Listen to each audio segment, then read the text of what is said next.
I don't know exactly what kind of mood I was going for with the music, but... Hi there! How's everyone doing? Welcome to everybody who's coming by. I see Arcade and Weedy and Goo and Fragment.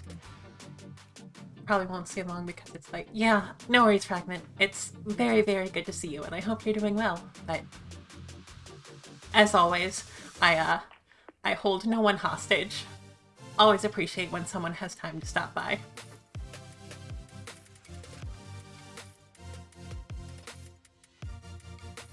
So, it's been a hot second since we've played Cemetery Mary, huh? I've really missed it, but I've been very, very patient and not looked ahead. But you know, I hope the absence Thursday was understandable. I hope everybody here in the US had a nice holiday last weekend, or last week and weekend. For those of you who are not in the United States, congratulations, and also I hope your time was well too. But yeah, it was very nice. I got to spend a lot of time with my girlfriend, and that's always good. But happy to be able to stream on Thursday again.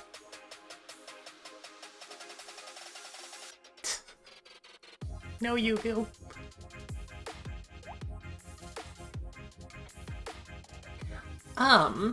So I guess we will go through our usual housekeeping type stuff.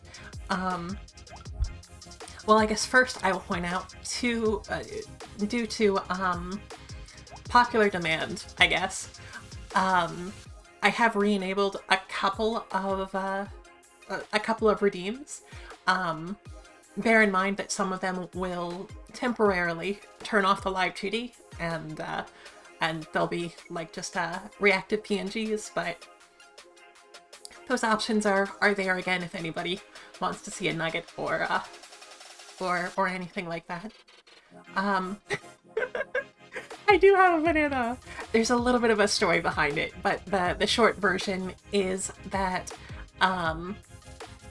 another VTuber and artist, Valderia Tort, she was doing a commission for me of one of my RPG characters, and she said that my character's color palette reminded her too much of a banana. So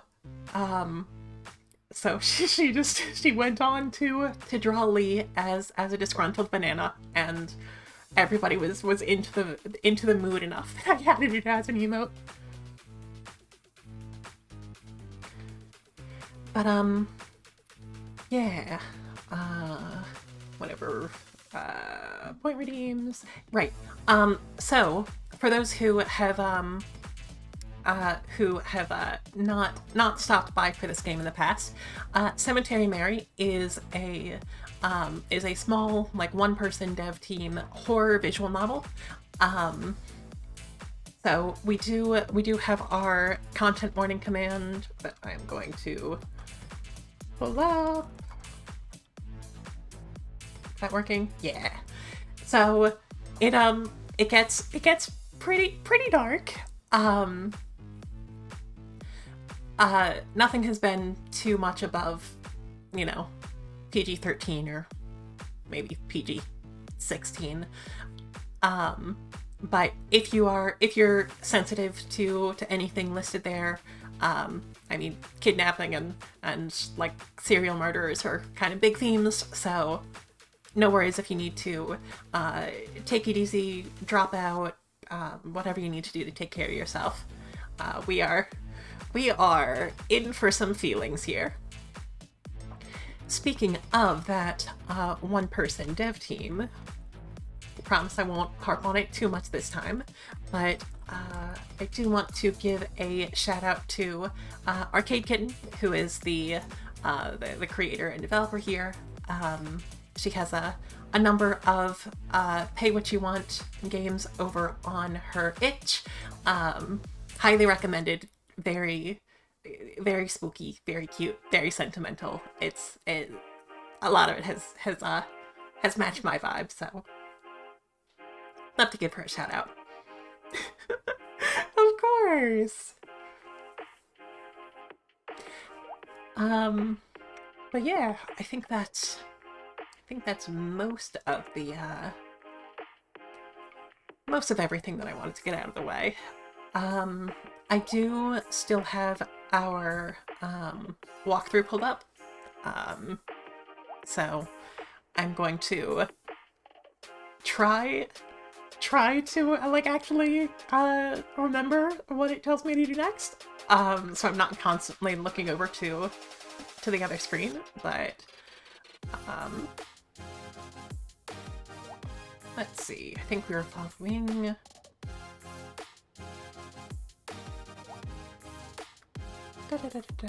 Okay, so thank you for the vote of confidence. That's what it's called. So yeah, last week.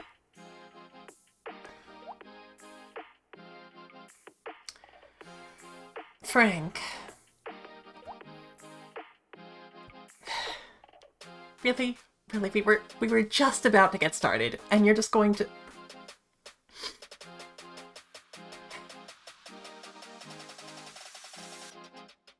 Fine.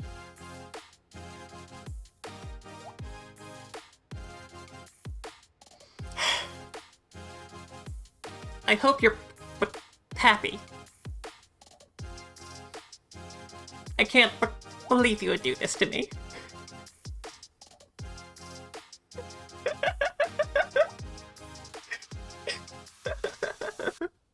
So,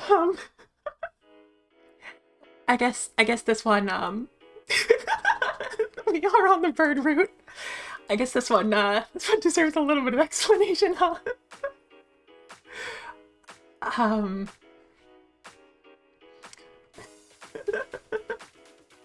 So yes, this is what Flock does. So this was another good reason to give the option to turn some of our reactive PNGs back on, because this is one that I just got back from Wilder. Let me grab his Twitter. I should have had that pulled up. There you are, bye. So, this particular chicken form was made by Vysov, or you may see him called Wilder. But yeah, I'm like the commission was pretty inexpensive. He was just doing like these little chicken templates, but he still put a whole lot of work into this one. And look at this guy, look at the eyes. So here's one more thing that I can begrudgingly transform into if you ask me to. We'll probably try to stay in these in 5-10 minute intervals, but I have been known to get stuck in transformations before. So but yes, I love how disgruntled it is too. Anyway, let me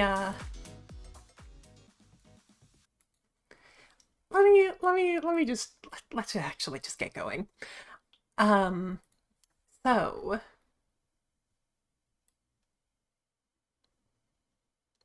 actually, let me see if I can pull one more thing up.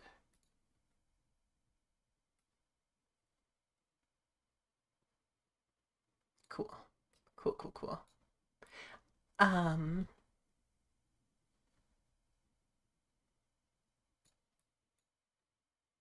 I think we're good. Okay, sorry, I should have said that before stream. Anyway. Yes. Hi, Goo.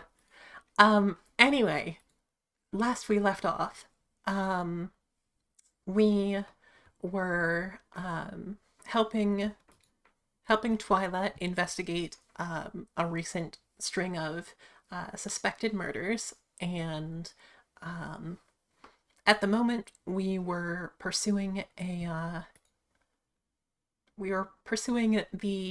the clue of antifreeze that we found in a ghost house. But I'm not a peep. I'm just a perfectly average chicken. Uh,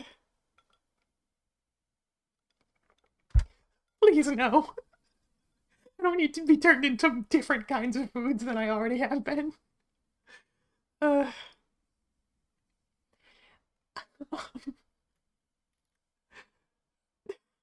why are you all like this?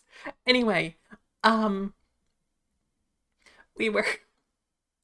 Damn it! We were looking for a specific type of antifreeze that we found that we suspect to be the murder weapon used to poison people around town, including a friend that we made with an old man. So we are aiming toward both Twyla's good ending and the true ending on this one. So um, that's why we have the walkthrough. Um, so just refreshing where we were. Ba, ba, ba, ba.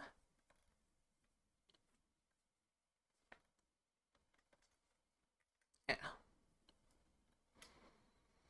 Antifreeze. Like to see if we can find the one that matches. Labels too faded to make out an actual name. And here we are in a hardware store where nothing bad happens. We're not even getting paid. And we know she has the money to burn. Also, I am going to pull up our handy dandy text enhancinator. And we'll get started.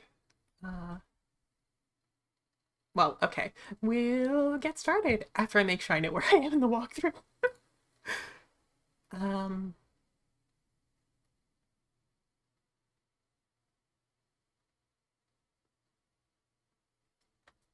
Cool. So I will also recruit Frank to help me with the walkthrough as well. So anyway, let's actually start voice acting, huh? Now that it's been 20 minutes. Where should I look?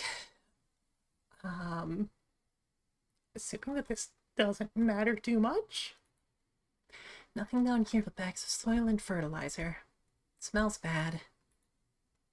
There's some snow stuff here. Shovels, gloves, antifreeze. Though none of these look like the bottle I'm looking for. There's a lot of blue and green, and even some pink, but nothing with this purpley magenta color. It has to be here. There was definitely something going on with that antifreeze. Somewhere has to have it. Or at least some worker who knows what we're talking about. But even if we find it, does that really mean we can find who's buying it? They're too high for me to see, unfortunately.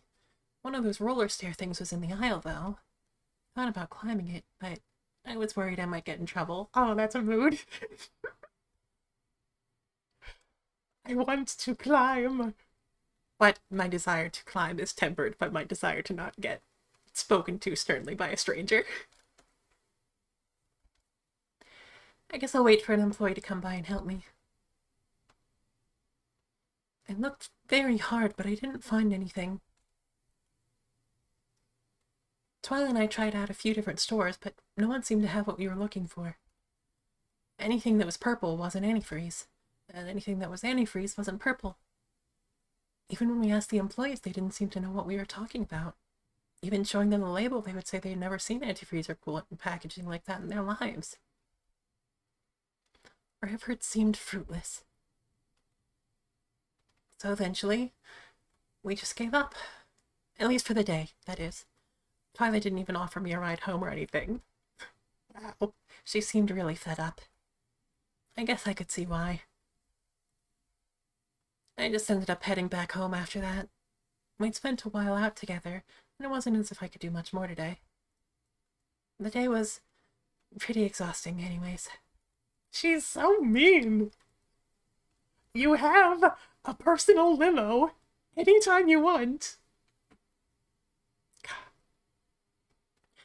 I went home to do all the usual evening things.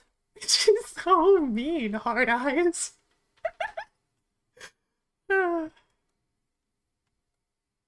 And night proceeded as normal. Can I ask you a strange question? Are you there? Where are you? I'm here. What was your question? I think our answer here was, do you believe in ghosts? Oh, yeah, so anybody who... Let me stop being a chicken, actually.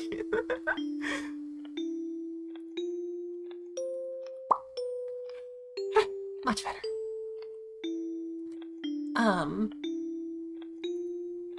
So yeah, for anybody who didn't catch this before, this is the mystery number, and they're our best friend. No, this is a mystery number who says that they have our missing parents. And our coping mechanism has been to text them every night, even though we think they are a kidnapper. So our only friend. I mean, in this route, I'm not sure we can call Twyla a friend, so you might be right. Do you believe in ghosts? Do you? I'd like to. Then I do too. That's not... You can't just believe in them if I do. Why can't I? I trust your judgment. So if there's something you believe in, then I believe in them too. I guess I can't stop you. Good night, Mary.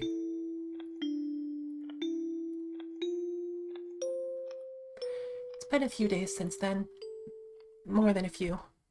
Things have been very quiet. I stay home, I go out, but nothing new or interesting has really happened. I don't hear a lot from Twyla anymore.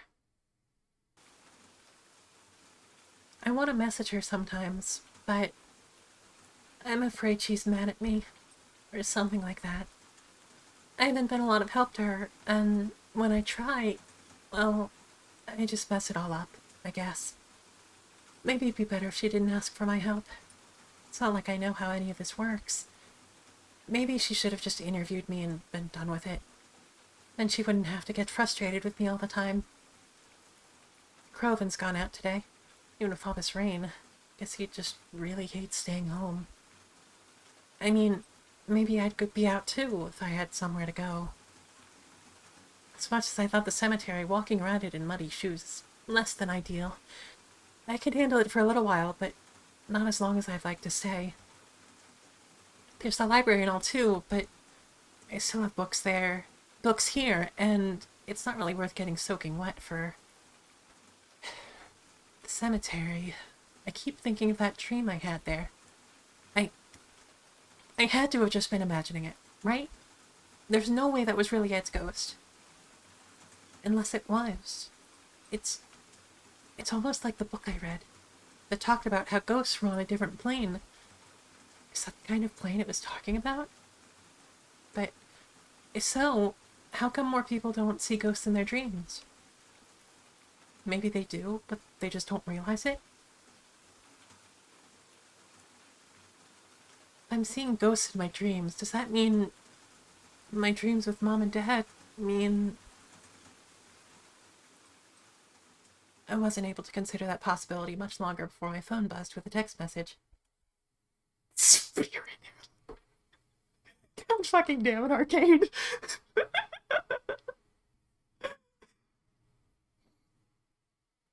That was good. That was good. It was Twyla. Hey, let's see if I can put Twyla's nasally judgmental voice somewhere in the correct part of my mouth again. Hi, it's been a while. Is everything okay? No. Oh? Why not? Because we haven't found fucking shit, that's why not. Well, she seemed as usual. Have you been able to find that antifreeze? No. Even looking online, I can't find anything similar. I'm beginning to wonder if it's even antifreeze after all. How do you mean? I know that we think it is, but even my analysis showed it was the same. I don't know. Something isn't adding up. Do you have any idea of who it might be, at least? I do, actually, but I still don't have enough evidence to go off and prove that it is him. Him? Reginald Tetra. Wait, really? I know you said he was a suspect earlier, but I don't know. He always seemed pretty nice whenever I talked to him. Of course he does. No, I'm pretty sure he's above board with everything that we know.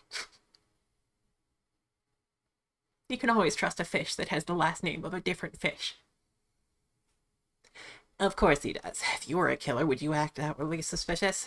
It's probably only nice that you don't suspect him of doing anything wrong. Still, what gives you the idea that it's him? Do you remember how I said I worked in the library for a little while? I do. Well, I remember he would always try to hide or cover the books he was reading, as if he never wanted anyone to know. But once I was able to catch sight of one of those books before we put it back on the shelves. It was about poisons. I didn't think too much of it at the time.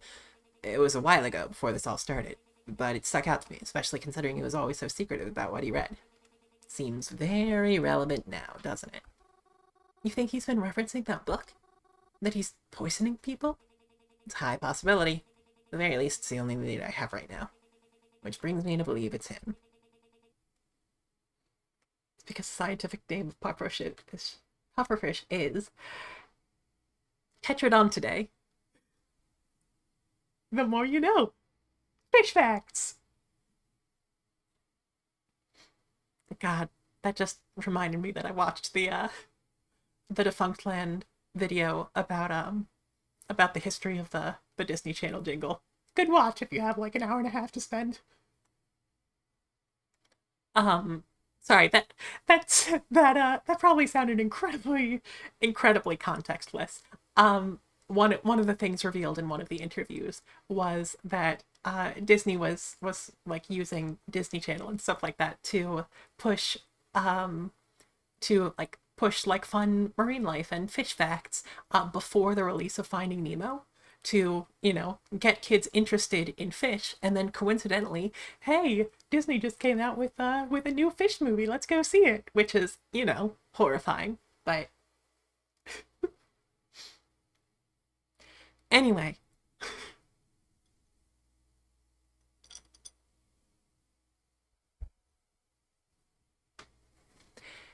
I never trusted that man. The only thing is I have no other proof. And I don't think I can get closer to him without appearing suspicious myself. I'm assuming that we just want to agree with the mean lady. You bring up a good point. I guess he could be a suspect. But I'm still having a hard time believing it's him. But then again... Subfinal?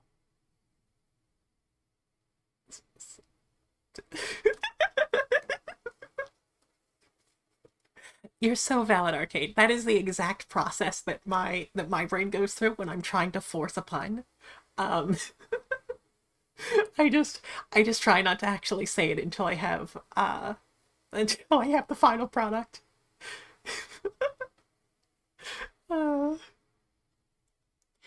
You've known him for longer than I have, I guess. Listen, Mary, I know a lot of people in this town, but no one has ever struck me with more suspicion than Reginald Tetra. I think if we're going to set our sights on any suspect, it should be him. She seems so certain of it, but she's given me no real reason to suspect him. Besides, he seems so friendly and sociable. He's been so nice to me every time I've met him. I don't want to think you would do something like that. Well then, Dwight, if you're so certain it's him, why don't you contact the police? I'm sure if they look into it, they'll find something. The police are a bunch of fucking idiots and full of scummy fucking people. We've been over this. Even if that wasn't the case, I don't want to be involved in any investigation of theirs. Can't you send in an anonymous report or something? Do you really think any of those reports actually stay anonymous? Do you really realize how easy it is to get information, Mary? Even just texting this over the phone with you makes me concerned. If anyone sees these texts and knows what we're doing, it could be a lot of trouble. That's why I want to get this over with as quickly as possible. And the quickest way to do that is to decide on who's responsible and then out them. Just like that? Is she so certain it's him that she's willing to accuse him just on a whim? If we can prove that Reginald has been purchasing large amounts of antifreeze, then at least maybe we'll have a bit of evidence to go by. And you'll turn that into the authorities? Because, I mean, they'll have to get involved at one point, right? Eventually. But that's for me to worry about. I just need a more clear indicator pointing towards him and I'll be all set. It's just frustrating knowing the proof I'm looking for is so close and yet so out of reach. Hey, this is gonna sound really weird, but I have an idea that might help, actually. Really? Yeah, it's like, maybe... Okay, so, if you can... Also, I love that she is texting this. I mean, granted, I am also someone that texts my own halting speech and trailing off sentences, but it's very funny. I want you to collect a list of everyone you think might have been killed by the butcher, and bring it to the cemetery tomorrow. I don't know if it'll work, but if it helps even a little, it's worth a shot, I think. Mary, what the ever-loving fuck are you talking about? Text a halting speech. It's hard to explain, but trust me, I think I can make it work. Whatever you're planning sounds stupid, but fine. I'll be there tomorrow morning, but I have a meeting in the afternoon, so it better be quick. And it better be helpful. If everything goes how I'm hoping it will, then it should be. Can't see it, but I'm sighing. Very well. See you tomorrow. Yes, you too. Just use an emote like the rest of us, Twyla.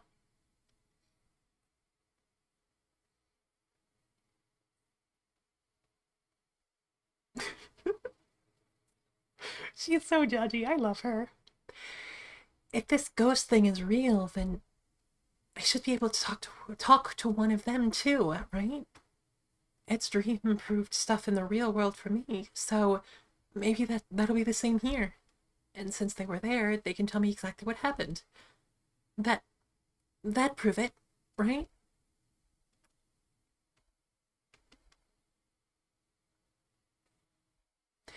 Twyla met me by the cemetery like we agreed. She was tapping her foot impatiently in front of the gate. It took you long enough to get here. My bus runs on a schedule, I'm sorry. She had the list in hand like we agreed. Walking into the cemetery, we looked for the people that were on our list.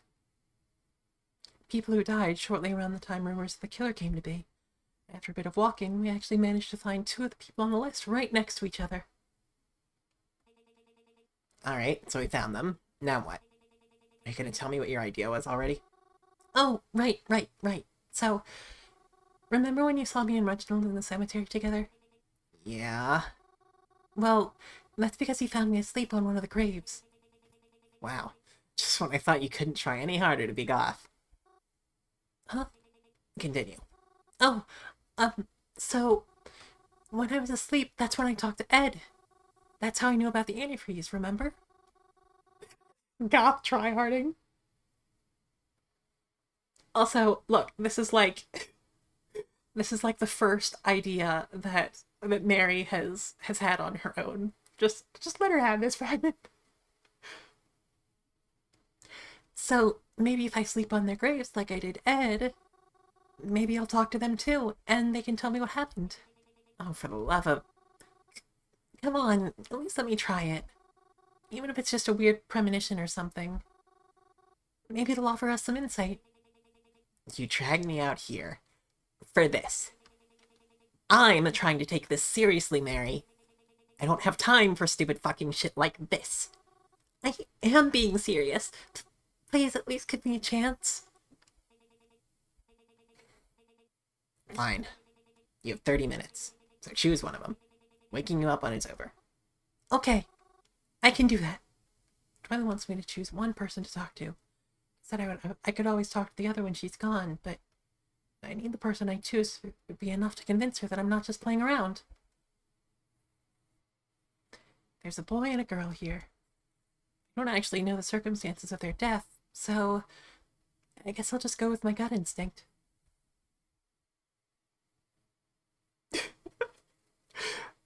It's always the girl, right?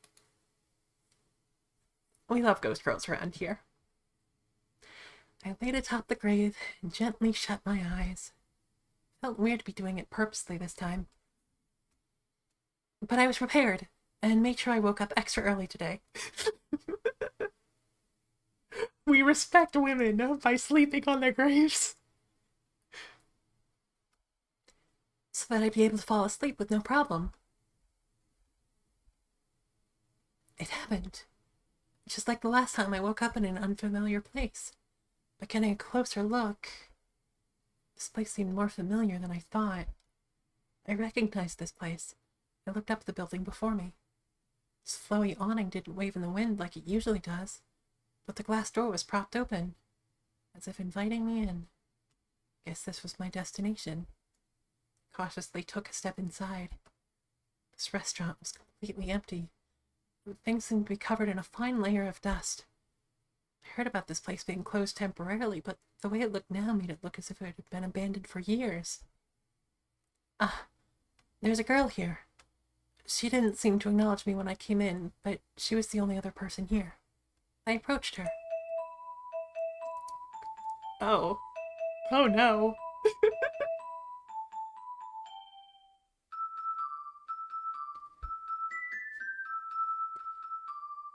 As I got closer to the girl, I noticed her playing with her hair.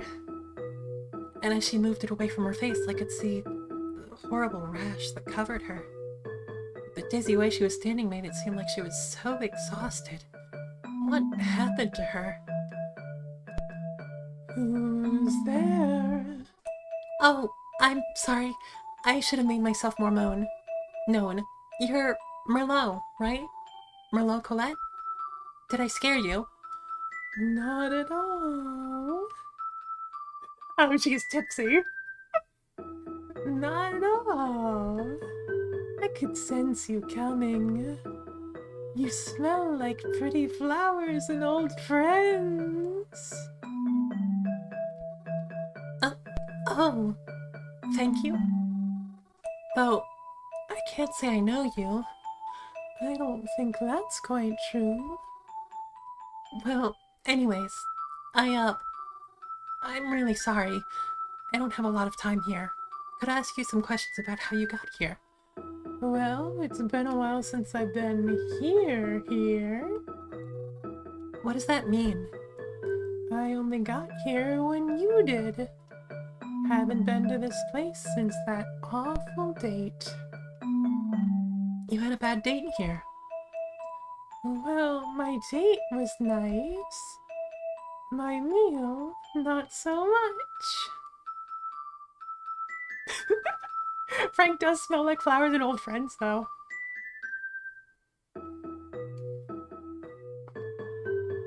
I have an allergy, so... So that's how that... I don't know how to say this without being rude. You got that rash on your face?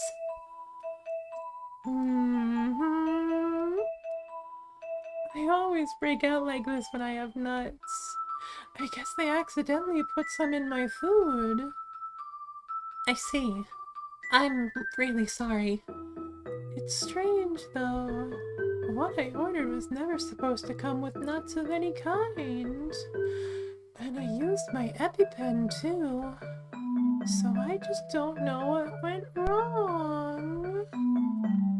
I thought I'd wake up in a hospital, but it turns out it's not at all, I guess. I'm very sorry. Was there anything else strange? How so? Did you see anybody, maybe? Suspicious? Not that I can think. But now that you mention it... Oh, there was another unusual flavor. It was really bitter. I tried to wash it down with some of my wine, but it didn't help at all. It was even like, the more I drank, the more I tasted that awful flavor. Guess it didn't mix well with alcohol.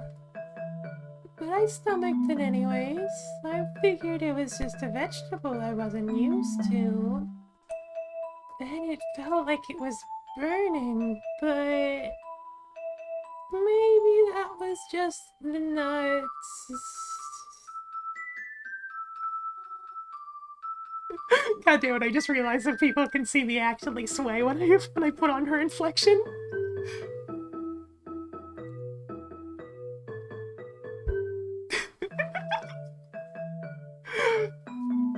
My method acting is revealed. Okay, I guess I did say that, like last time when I spoke as Twyla, I would always adjust her glasses, but... Oh, damn it. You can turn me back into a chicken so you don't see me sway now. Also, it's very, very classy to name the woman who is poisoned with her wine, Merlot. More character work. God damn it. All the effort I went to turn on the turn on the reactive PNGs again.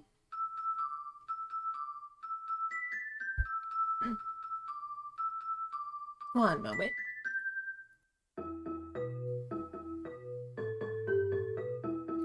The other time was named Diesel. Oh my god. That's very funny. Horrible. Funny. Also, an X2 for Goo! Ah. So, I hope that I've introduced Goo to everyone here before, but Carolina Pumpkin is definitely one of my longest longest term sort of VTuber friends. She puts in a hell of a lot of work into singing and streaming, and she has super big goals that I know she's going to reach. And why is there something in my throat? I'm trying to talk up my friends. But super exciting, and immediately relevant. Sorry to turn this into a self-promotion Goo. But on Tuesday, well, first of all, we've been playing Scarlet Hollow, which is, guess what? It's a horror visual novel. We've been playing it together over on her channel, and Chapter 4 is just going to release in the next day or two. We won't be able to actually play it until Tuesday evening, but yeah, catch us over there. We're gonna have a lot of fun voice acting and swooning over gloomy boys and being horribly traumatized. But yes, Goo is very, very sweet. She let me be a guinea pig for her tarot drawings the other day, which was very fun. So yeah, very sweet slime. Go check her out. A quench and a dilate. Yeah. Let me take those before we keep going.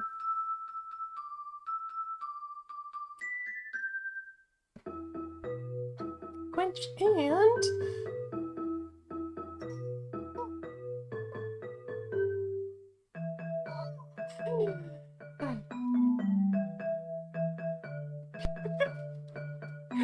I did get some extra honey slimes in Slime Rancher 2, by her request. So,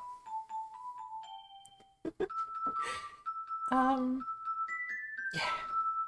Actually, let me get one more thing while I'm up.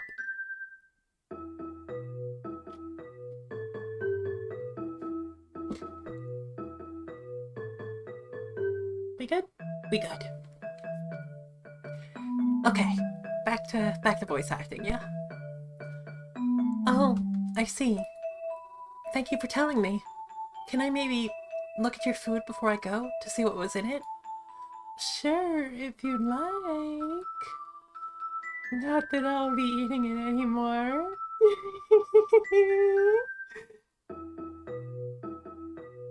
I bent down and inspected the food that had been scattered across the floor. Just looked like some salads to me. Tossing over them, tossed salad, I noticed what could have been nuts, but I'm honestly not sure. I also looked over to her spilled wine glass. Did I dare taste it? It's kind of gross already being on the floor and all, and I don't even like alcohol. But Mary. Mary, please. It burned. I guess this is time's up. I was awoken by Twyla, who roughly shook me awake. Why is the word shook so hard to say? She was clearly running low on patience. Well, did you find out anything? Or did you just waste my time? Huh? Sorry, I'm still a little drowsy. Well, snap out of it. Tell me what you learned. Uh... Can't believe you're interrogating this girl when she is still processing the trauma, not promise. whatever my mouth was going to say. Processing the trauma of waking up.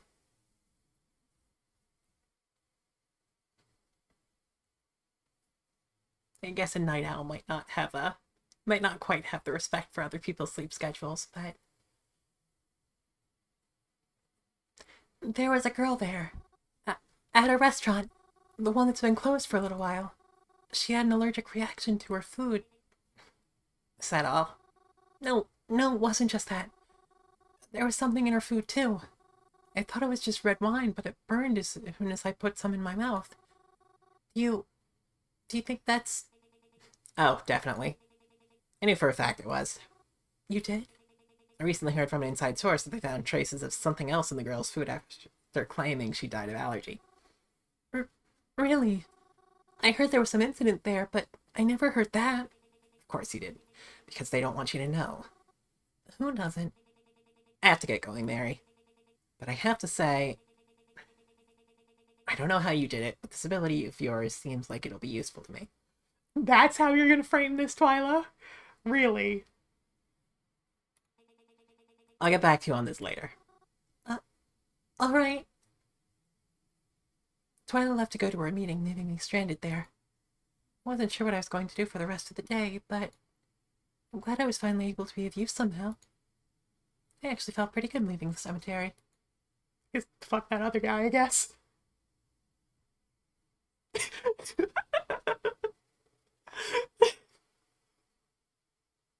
I do love I do love Arcade's trait of pointing out the absolute worst characteristics of someone in the most chipper way possible.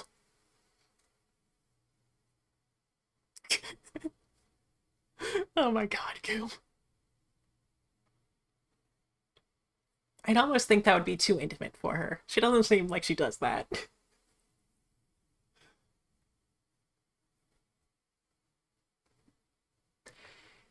That is, until I walked out the gates and saw him there waiting for me. Crovin? I didn't know you were coming in today. Mary, what the fuck was that? It's been a while since I've tried Crovin's voice. Huh? Who are you talking to in there? Oh, that's Twyla. She's my friend, I think. I know who Twyla is. Oh, really? I didn't know you knew her. You two don't really seem like the type to hang out together, but, This is who you've been hanging out with so much. uh, well, uh, how did I stammer over her stammering? Huh? Uh, yeah, why? Twyla's a fucking madman. Stay away from her. Huh? I don't want to get into it, but that girl is the reason the fucking devil hides in hell. Don't hang out with her anymore. I mean, we're not really hanging out. Compounding stammers. We're actually trying to find out about. I don't give a shit what you're doing. I want you to stay the fuck away from her. Wait, can you please listen? Well, you're clearly not listening to me. Aren't we supposed to be friends? Haven't we always known each other? Yet you don't want to trust me on this? I know it better than you, Mars. So stay the fuck away from her. Or stay the fuck away from me. Damn. Robin angrily stormed off after that. I felt so conflicted. Croven never used to get mad at me like that. I know Croven doesn't like her for whatever reason, but I know Twilight isn't a bad person. She may do some devious things. Points at the title. Hey, Frank, I literally have pronounced it mares, like up until last stream, when Arcade said that she always read it as Mars. So I am just adjusting to authorial intent. Don't put this on me.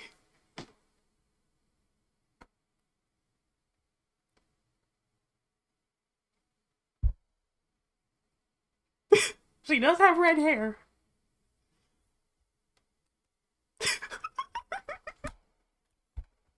I'm I'm not taking a side in this. I have played for both teams. She may do some devious things, but I know she's doing them for good reasons. She has to care about people, putting her life on the line to try and stop a potential killer. She might not be the nicest in personality, but she's good in heart. Right? For a second, my brain went off on a tangent. Well, maybe I've just been pronouncing Mary wrong. Um, and because she's a manta ray, it should be Mar, like sea, Mari. And then I realized that that would make the name of the game is Cemetery Mari. And at that point, I just feel a little silly. Also, I'm not even going to attempt to read GIF out loud.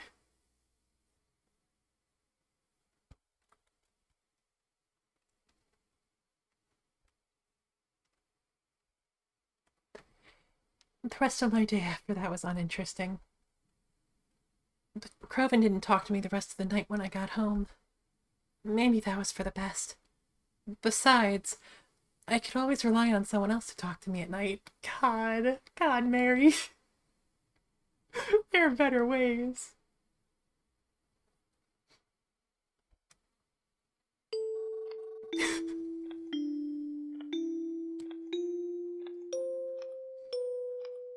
The sci-fi sequel, Alpha Centauri Mari.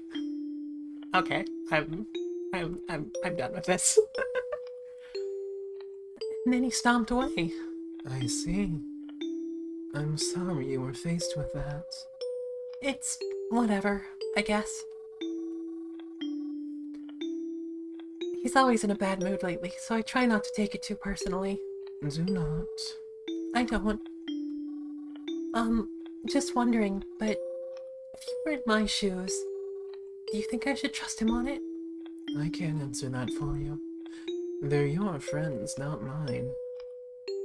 How do you feel towards them? Um. Yes, the only the only source of sanity, the kidnapper. Um, I want to believe that Twyla's a good person. Well, the girl I'm friends with, I'll admit that I don't think she's that nice. She doesn't seem to try even. She doesn't even seem to try to be. But the stuff she does is for a good cause. And she tries very hard to make everything okay for everyone. Even if my male friend doesn't like her, that doesn't mean I have to see the worst in her.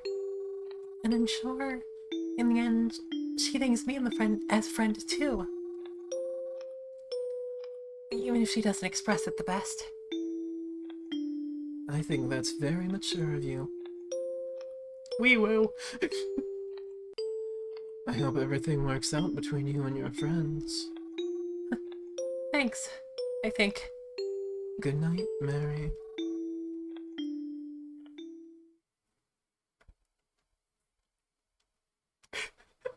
Look, I've learned this route that if there's anything that allows you to uncritically accept Twyla's side, then you do it.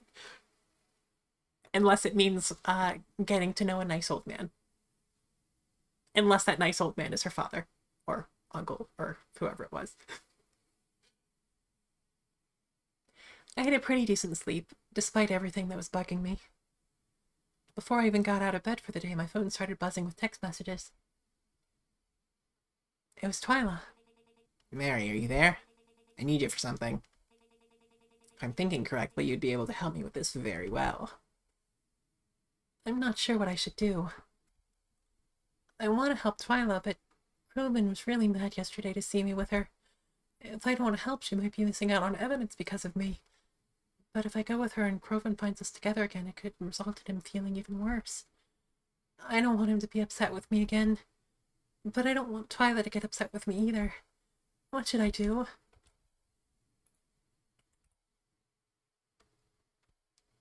Yep, I just realized that I haven't saved once since since the beginning of the stream. Whoops.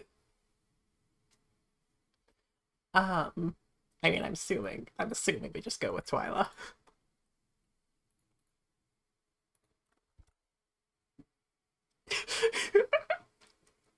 Yes, anything to make Twyla pleased. I decided to respond to Twyla, telling her I could make it. Good. I assume you're going to tell me to meet you by the cemetery again, so I'll see you there at 12. Don't be late.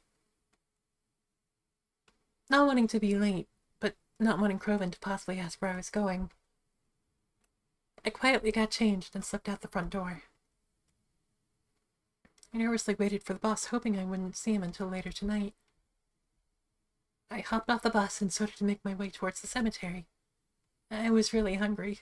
I probably should have picked up something back at the house, but I guess I was too scared of possibly running into Croven there and having to explain where I was going in such a hurry. God, this anxious wreck. Twyla met me at our designated time and place, and I asked where we would be going today. The hardware store.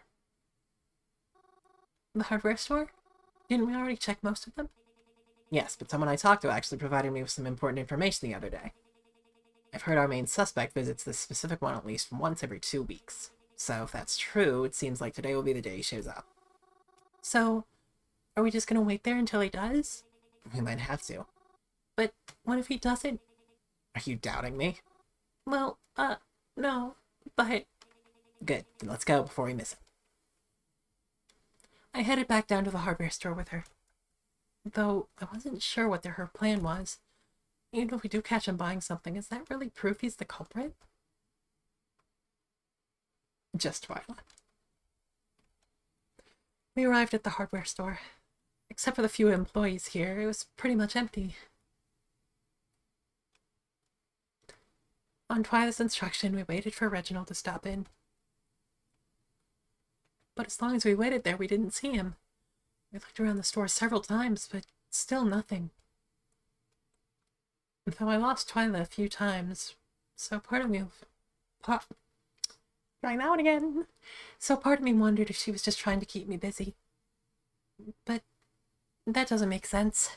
Because if she really wanted to stick around, then she wouldn't have invited me in the first place. So why did she invite me? I was considering asking Twyla if we should leave. I had Reginald's phone number. I'd consider asking Twyla if I should text him, but that would be suspicious if I did, wouldn't it? Hey, are you going to the hardware store today? Why? Oh, no reason. How did I know? Haha, I didn't.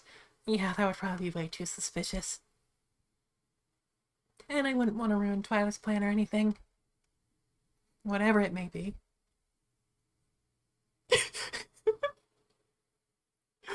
uh,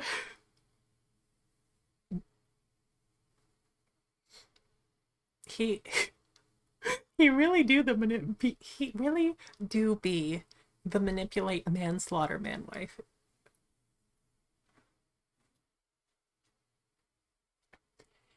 We sat near the front of the store, waiting for anybody to stop in.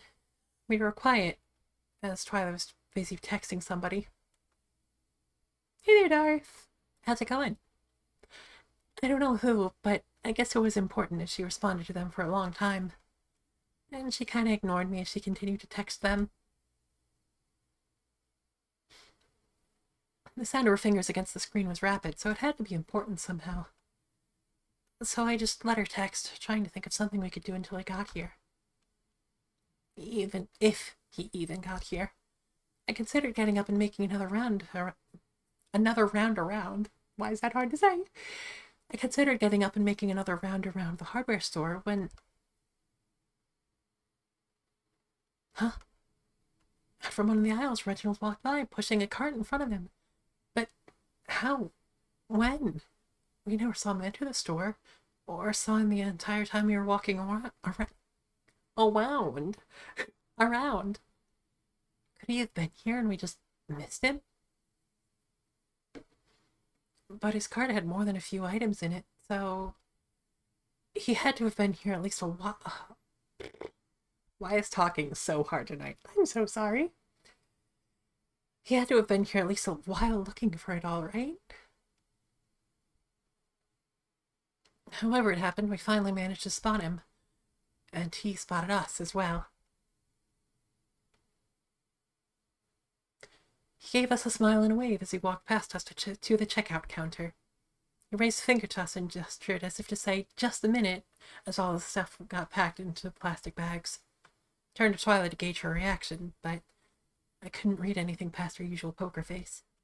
She was just staring intently at him as if analyzing him. I wish I knew what she was thinking. Then she began to walk away from me.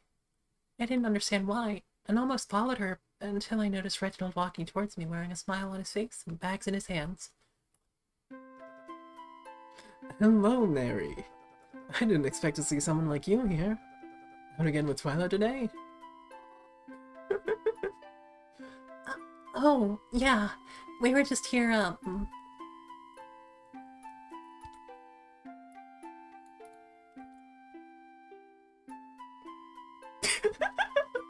You feeling okay over there, Goo? I mean, I was having some feelings about her expression a couple of panels back, but... Birdhouse. Just say that we were looking for antifreeze. Definitely a fine and normal thing to say here. A few, actually. I thought it would be nice for the birds and all. Birdhouses? Really? Yes, the poor thing. She only has one mansion. She needs another house. Birdhouses? Really? Even though the birds will be migrating soon? Well, yeah, but that just gives us time to build even more. And we can paint them all cute, too. Well, you got me there. In that case, I'm excited to see what you make. So, what brings you here today? Me? Oh, nothing important. Just picking up some stuff I need from the apartment, that's all. Even with how much rent I pay, I still have to take care of everything myself. Sorry. That sounds troublesome. Why are you apologizing? It isn't your fault. Well, yes, but still. Well, I had to be going now, I suppose. My errands aren't going to take care of themselves. But say, next time you come here, reach out to me, won't you? I'd love to tag along, and I think I'd be able to help you a bit too. I'll remember that. After that, Reginald left out the door, waving goodbye. walked back over to me after having been watching him from the sidelines the whole time. Only having one pigeon is a stress response.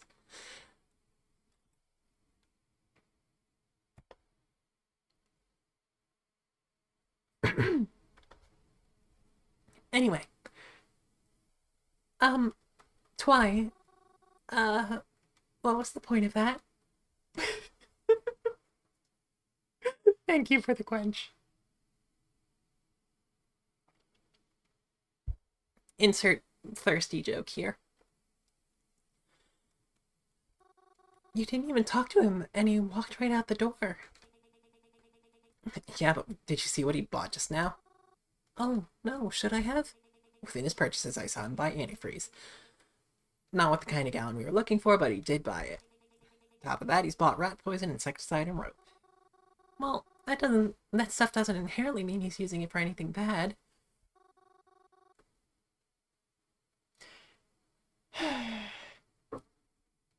Sure thing, Darth.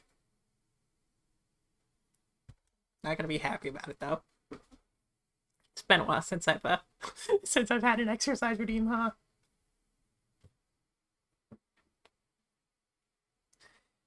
I don't think that the tracking actually catches me when I do the honor system.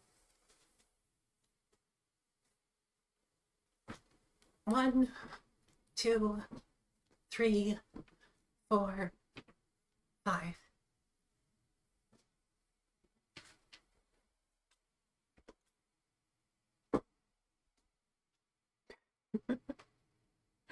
Thank you. You're all too kind, except for Darth. Are you going to report that, though? No. You're going to pursue him. Before he gets far enough, I want you to go out there and ask to help him. What? Isn't he our main suspect? Don't you think he's dangerous? And you want me to go with him? For whatever bizarre reason, he seems to have a liking to you, right? So you can probably get a lot out of him. Twilight, I don't know about this. Why not? You're the one who said he's not doing it, and he's not inherently doing bad things anyways, right? So you should have no reason to be scared. Besides, I have to take care of something else anyways. But I'll have my phone on me the whole time, so hurry. Go out there and catch up to him.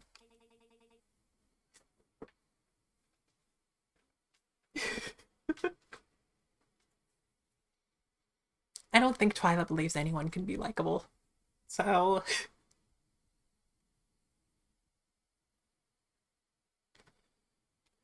And text me any updates. If things start going really bad, you can just call for help.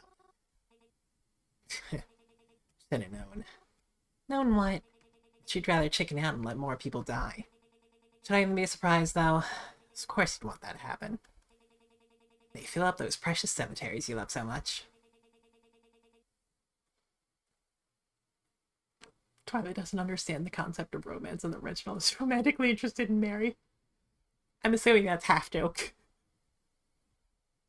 I mean... Seems to check out. Maybe that's why you keep hindering my progress. I'll add to your God damn, was that... to add to your sick collection. I ran out the door as fast as I could. Even though he didn't say anything, I think Twilight could tell I was going after Reginald like she wanted me to. Frank. To my surprise, he actually wasn't that far down the street. I was surprised to see him on the street at all, actually. Bedtime for Fragment. Thank you for stopping by. Enjoy your rest. He's good to have you. I guess he was taking the bus like I do. Or maybe his car was just parked far. Whatever the reason, it worked out well for me as I was able to skip up to him pretty easily. Reginald, wait a moment. Oh, I'm sorry. Is everything alright?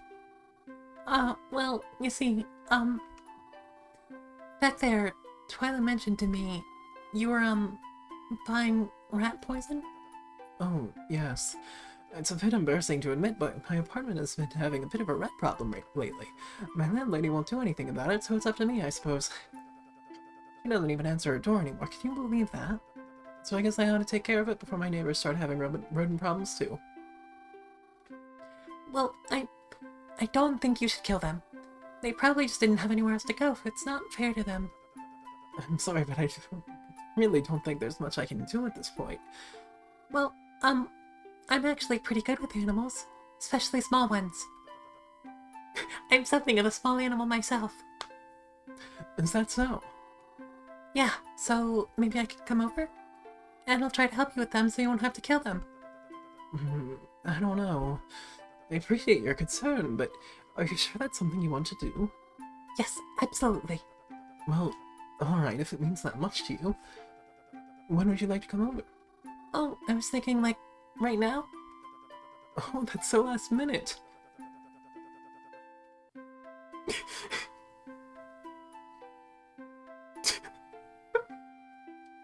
Excuse you.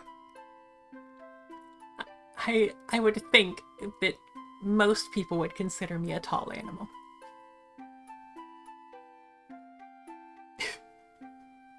She's a big animal in small animals' clothing.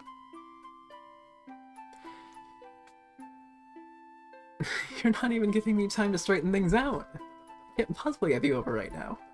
I just die of embarrassment. Or you might die of fright. Please. Problem will be over sooner if you let me come now. Well, alright. You drive a hard bargain. My car is just around this corner, and the drive shouldn't be too long. Oh, good. Hopefully I can help, at least a little bit.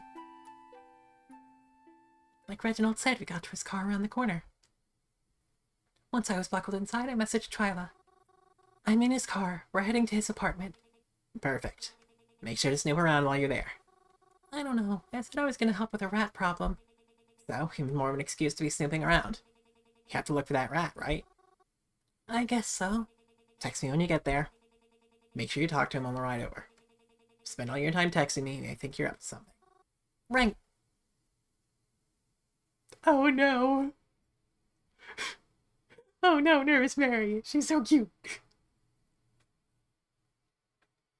Also, I'm realizing that my response to anyone being cute is just oh no.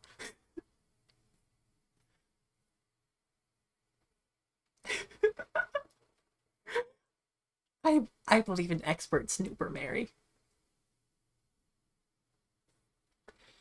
I put my phone down and took a deep breath. Everything about this felt uncomfortable. Going to Reginald just to spy through his things. That's not right. But if he really is dangerous, maybe that makes it okay. Maybe, but if he isn't, then... And if he is dangerous, then I have to be extra careful. I don't know what he could do. I mean, I don't know him that well. And here I am, heading to his house. I'll just be on my toes. So, have you worked with rodents before?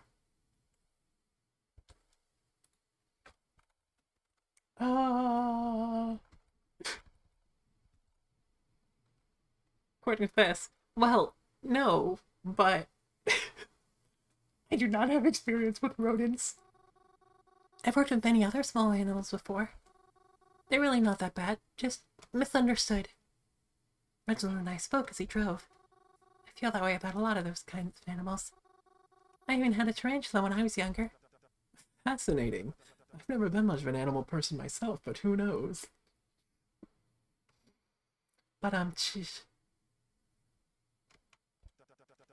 Maybe that would change if I got a pet. Unfortunately, my apartment doesn't allow them. Shame too, a cat would be most handy in this situation. I suppose so.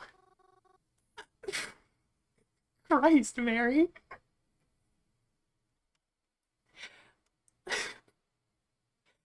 I guess I'll be your cat stand-in.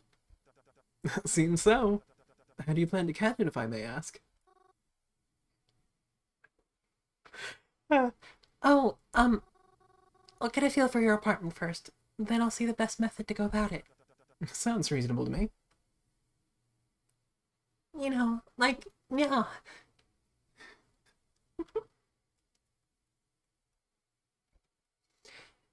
Eventually we made it to Reginald's apartment building. Most of the apartment buildings within the city are kind of cramped. Reginald's was not much different. Despite this, didn't look half bad. The outside seemed pretty clean, and there was a parking lot right next to the building. It's convenient that he did not have to park on the street. Yeah, I feel that.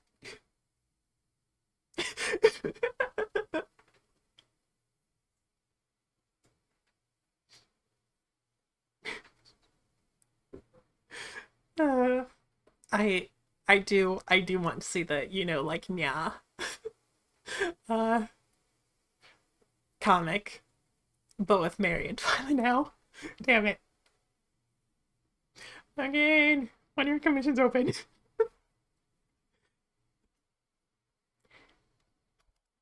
Pulling up to it was also a lot bigger than I'd anticipated.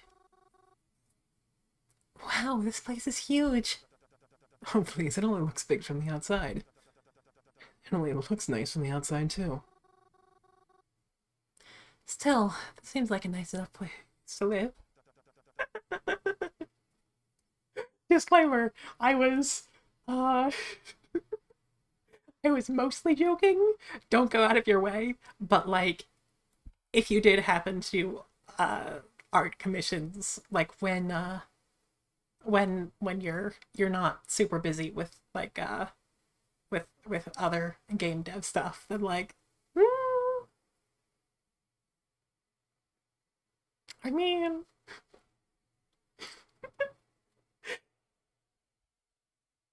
It works, I suppose.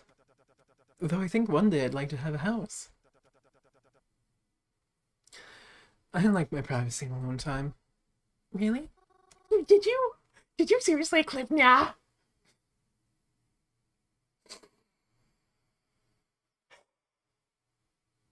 Thank you for the clip, Frank. But you're so open and friendly. You think so? I don't quite see things that way. We stepped inside Reginald's apartment, and already I could see what he meant when he said it looked nicer from the outside. It wasn't terribly dirty, but definitely looked like there was some dust about. On top of that, it was incredibly plain. It don't have anything except doors and an elevator and a stairwell. Not even a decorative plant. Top it all off, there was a faint smell in the air that was just not good. I don't quite know how to describe it, but it was definitely unpleasant. I'm on the top floor. Our elevator's broken, however, so I hope you don't mind taking the stairs. That's fine. I don't mind one bit. As we walked up the stairway, I texted Twyla to let her know I arrived, as well as his address, just in case she needed that information later. Reginald's apartment was on the 5th floor. There was a long walk up to the stairs, and once you were at the top, it felt incredibly high up. I was looking out the windows in the narrow hallway as he fumbled with his keys to unlock the apartment door. It only occurred to me after the fact that I probably should have offered to hold his bags for him, but I was distracted. He got the door open, though, and then welcomed me inside. Well, here we are. I hope you'll forgive how messy things are right now. Messy. Reginald had nothing out except for his furniture. None of it seemed overly dusty or anything.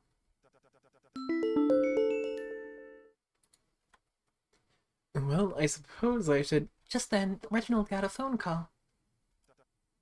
Ah. God, I very much know the feeling of, like, just idly letting someone do something and then realizing, wait, shit, that was impolite. I should have offered. I'm sorry to anyone that I have not opened a door for. I don't have a brain. I'm terribly sorry, but I believe I have to take this. I'll be just a moment, but please do make yourself at home. Reginald excused himself into what seemed to be his bedroom. Took a quick glance at my surroundings, get a feel of things, and where I should look for evidence, I guess. Reginald's apartment felt a bit smaller than what I expected. He seemed very minimalist. I don't know how much he was allowed to change about his apartment, but even still, I don't know how much evidence I could find when it seemed like he hardly learned anything to begin with. Took out my phone to text Twyla. I hoped she would respond quickly before Reginald came back. I'm in his apartment now, but I'm not quite sure what to do. He left to take a phone call. I know I should look for evidence, but I don't know where to look. Well, fucking look somewhere and try at least instead of texting me. God damn. Even something small could be important. Okay then. I mean, she is right. I've got to look somewhere. You can just text Twyla again.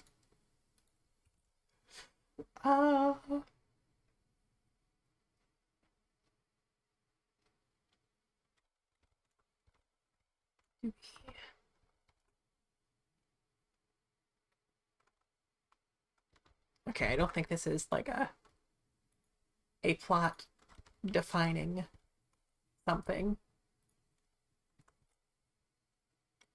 Cabinets and also bedroom. Just while he's in there?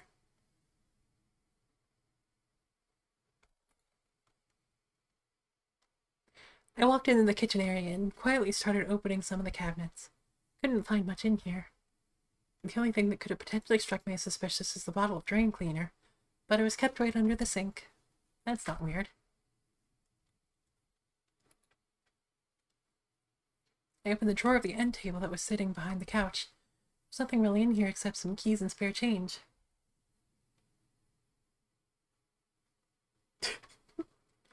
I closed the drawer.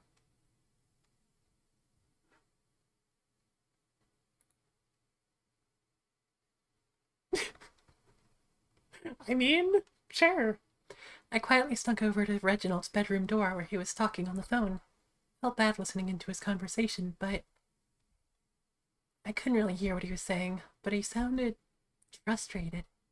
Not angry, just frustrated. Stepped away from the door. I opened the door to Reginald's bathroom.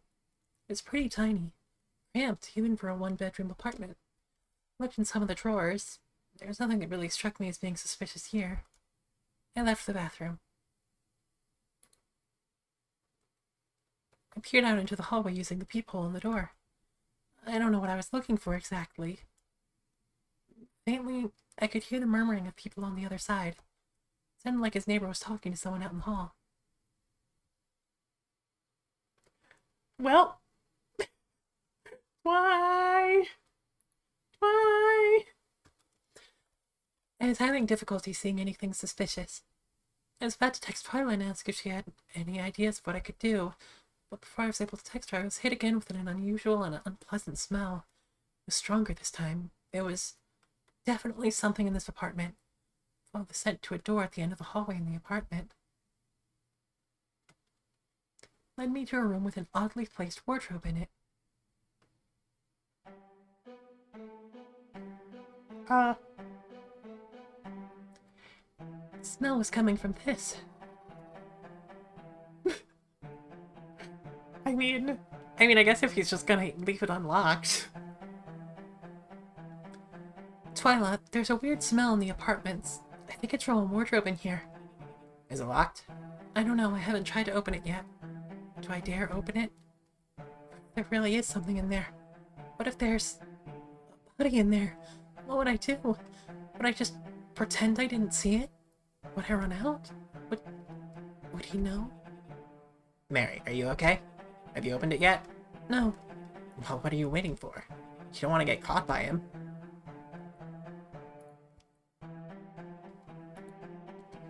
Twyla was right. I didn't want to get caught. And knowing what was in there was important. Even if it wasn't something pretty. I reached a hand forward, but the wardrobe shook. The wardrobe just shook. Really? You better open it then. Again, she was right. I don't have a lot of time. And if it moved like this, something or someone had to be in here. I had to know. Or else I'm just letting another person really over. Thank you for the quantum dilate, Weedy.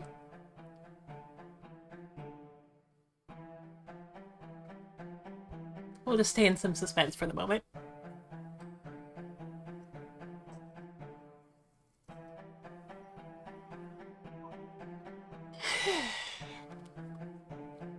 Thank you. I reached my hand towards the handle. It wasn't locked, and inside...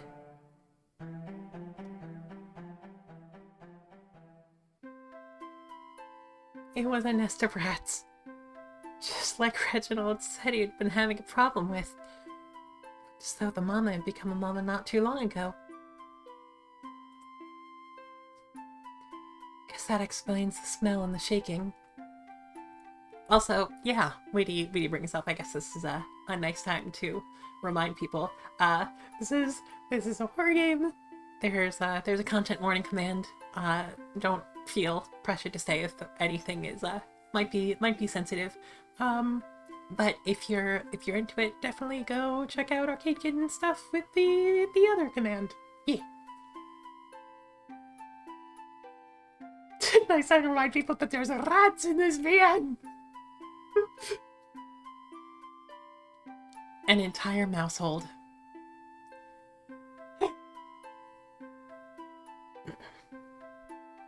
I guess that explains the smell and the shaking. I felt bad having doubted him now. Angie rat.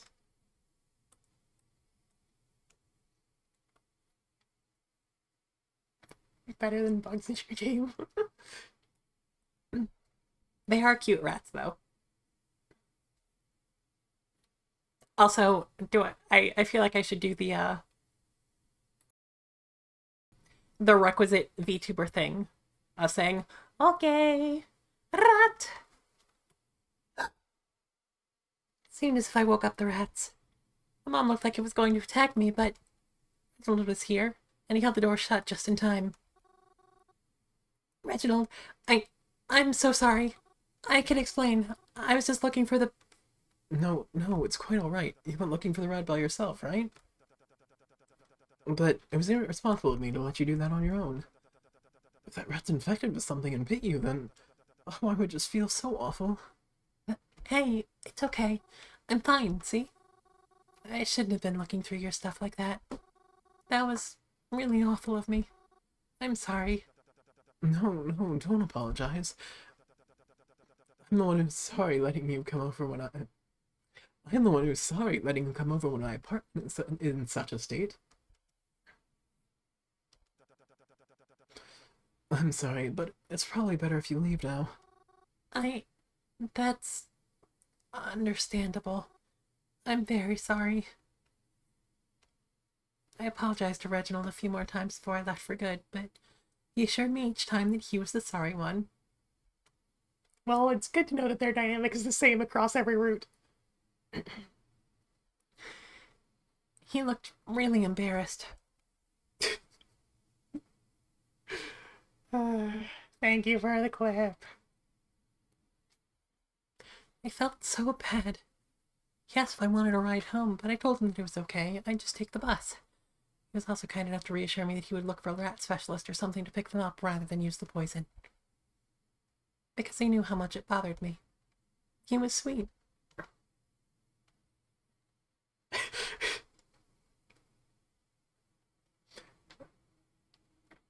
It took me a few times to say that correctly in my head.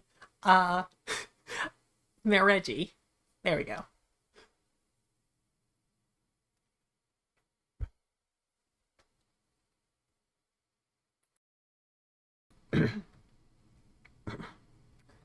Why do I have such a frog in my throat? 1 second.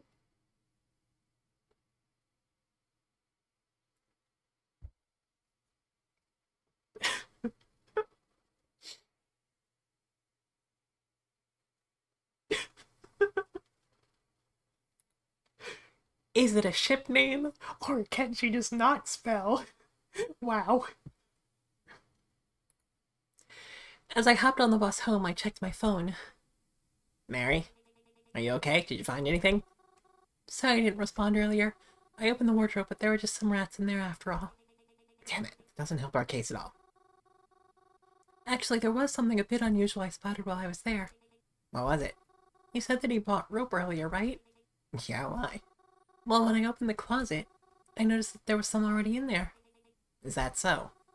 What do you think he needs it for? Twyla? She just leaves you on red at the mention of rope? Hey, are you there? It's late. I wasn't sure you were still going to message tonight. I just had a busy day. Understandable. As did I. For some reason, I have a feeling our days were busy in different ways. That's probably true. You must be tired then, after such a busy day. I guess so. Well, I won't keep you up longer than I have to. As long as you're safe, that's all that matters. Hoping to see you soon.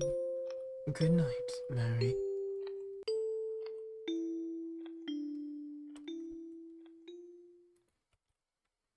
Of course you gotta wish your Hokies good night, even if they might have kidnapped your parents. Good night. Thank you.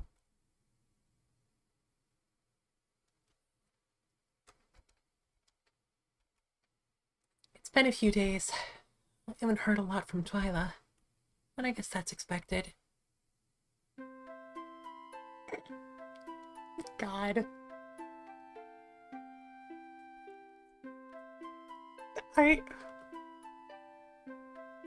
There's a lot to take in here.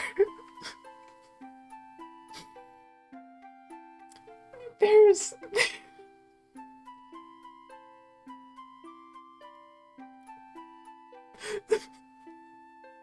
God, that's very funny. Of course she would be a Hot Topic goth.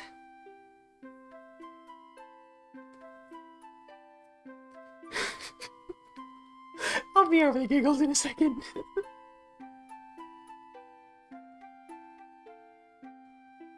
She doesn't really update me on our situation, but I guess that's alright. She seems to have everything under control, I guess. She only really calls me up when she needs me for things. Other times, we just happen to run into each other. But I'm okay with that. Really, I am. This is a really big thing after all, and it's kind of her thing more than it is mine. Like, I'm kind of just a sidekick in all this. I know it's really important, not just to her, so I try not to add more stress on her shoulders. Even if I know I get on her nerves sometimes. I wish these weren't so expensive. I mean, I know I'm not poor, but with these prices I will be. Was that my phone? It is. It's a text from Twyla. It's a letter from our friends. Does she need me for something? It's a good thing I'm already out if that's the case. Hey, Mary. You there? Thanks for your help a few days ago. It actually helped me out a lot. I'm very appreciative. You did a terrific job. Excuse me? You really think so? I'm so happy to hear that. Even if I don't see how I really helped that much. I have a question for you, though. Although it's kind of last minute. Hmm? Do you want to come over for dinner tonight? Oh, really? I mean, sure, I guess so, but why do you ask? I mean, it is kind of sudden after all. Yeah, I know. It's kind of like a family dinner thing. Wasn't going to invite you, but then my uncle suggested I do so. Since you've been helping me out so much, he thought it would be the polite thing to do. And he's right. That's why I'm inviting you now. You don't have to say yes, but again, it was just the polite thing to do. Well, yeah, I could come. It sounds really nice. Thanks for inviting me. So you're coming then? Alright, we can have my driver pick you up. Send me your address and I'll forward to him. You can expect him around 6-ish. Oh, that won't be necessary. I'm just gonna be at the cemetery again. Really? Yeah, it's just easiest. Whatever. Just make sure you're ready.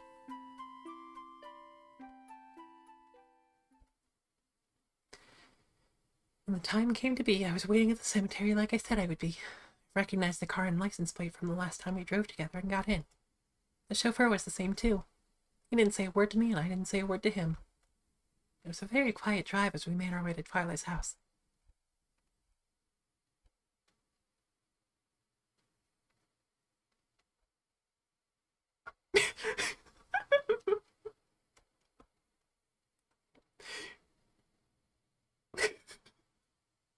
God, I'm just I'm just imagining her uncle just looking over her shoulder, making sure she tells us we're a good girl and that we did a good job.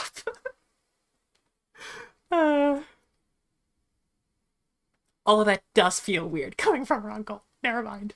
Backtrack. Backtrack. Upon arriving there, it had already turned dark. Not dark. I noticed that the fountain in front of her house had been lit up.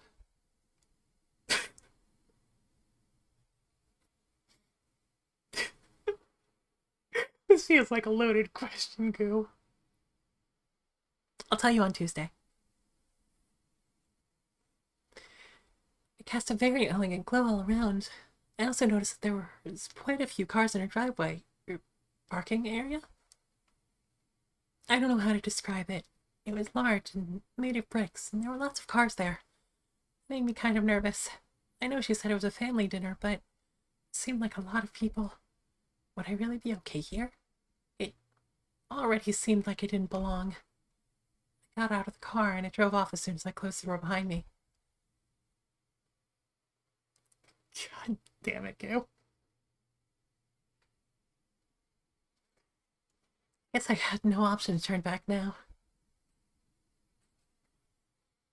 I climbed up the stairs and, upon making it to the top, rang the doorbell. Without even being inside, I could hear all the commotion going on within. Without even hearing her come to the door, she opened it suddenly. Quite honestly, I didn't expect to see her dressed like that.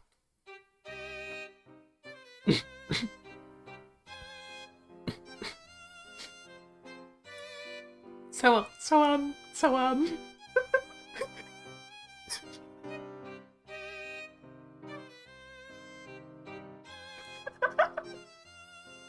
anyway.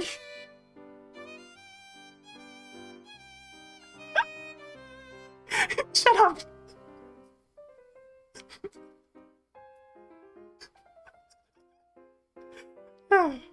I'm fine. I'm normal. I'm having a normal one. Whoa. Oh, you made it after all. It's beginning to think you canceled on me. Is there a lot of traffic? Or is my driver late getting you? No, but you're dressed a lot more fancy than I anticipated. Here, come inside. I don't want to let bugs in by keeping the door open.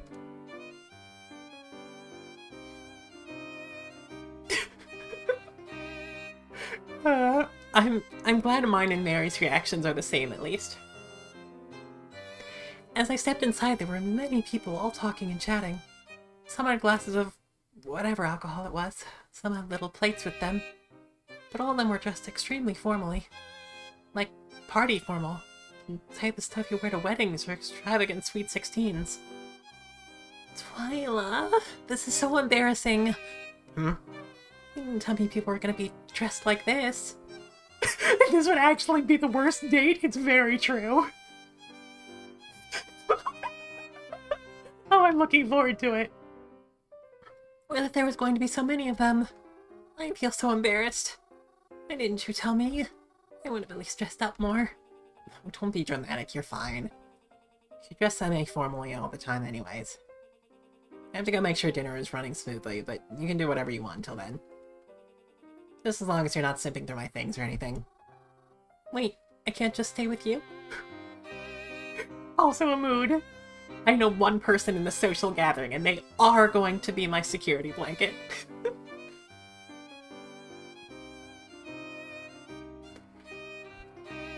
You're the only person I know here, Twy. No offense, but you'll just get in my way. You'll be fine, though. See you during dinner. Oh my fucking god, Frank! With the clips, stop it! Twyla left shortly after that, leaving me to wonder why I had agreed to come to this in the first place.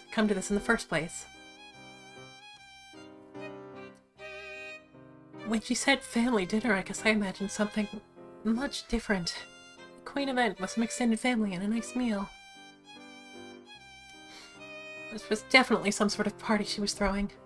I don't know how many of these people are actually family, but I think it was more than obvious that I wasn't. Felt like everyone was staring at me. Brought back bad memories of mine. Trying to find some place where I could sit and not bother anyone until dinner was ready. Eventually, I found the couch in her living room was surprisingly empty and took a seat.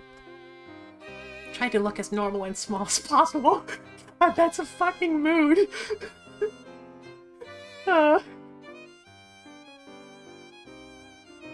Arcade, I will never forgive you for staring directly into my soul with Mary.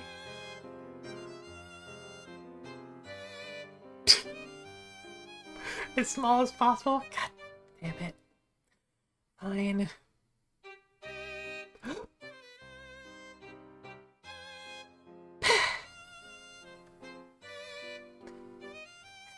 I hope you're happy.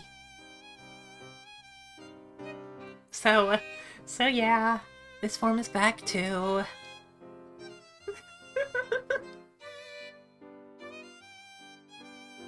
As normal and small as possible, as commanded.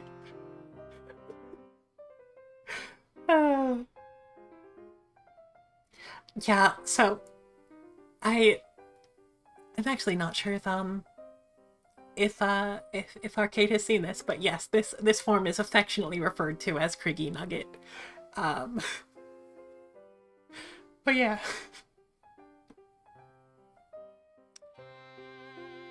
I tried to look as normal and small as possible. I already didn't feel welcome here. I didn't want to take up more room than necessary. Tried to stay on my phone for the most part, but I felt rude to be doing so. God. Don't tell her about the burger. I hate it here. I can't even look angry when I'm like this.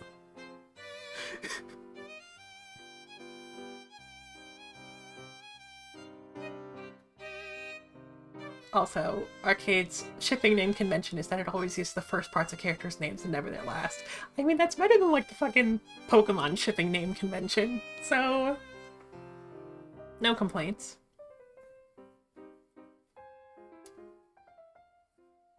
Even though I wasn't talking to anybody anyways. So glad someone knows what I'm talking about!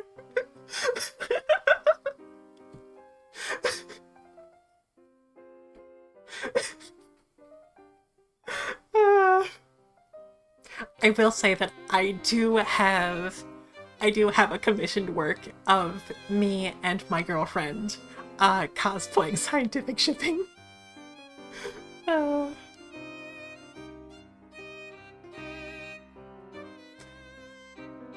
Even though I wasn't talking to anybody anyways. It just felt inconsiderate to be on my phone. Putting it down didn't really help how I felt, though. Although I didn't join in on any conversation, I did hear one that caught my attention. Don't give me that look, you know this place. The bookstore on 4th, run by the old guy. Oh, that one. Bookstore? On 4th? That was the bookstore Twilight and I went to. Yeah, as I was saying. So you know the guy there, right? Yeah, wasn't he declared missing? Been that way For a while, yeah? Well, get this. I heard from a reliable source that he got himself a boat and sailed off.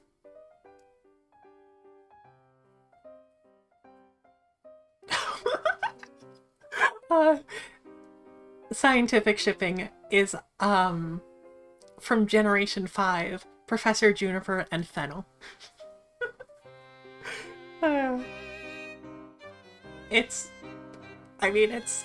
I'm sure it's somewhere down on my Twitter, and I think it's also in, it's also in my Discord, if you're curious about the art itself.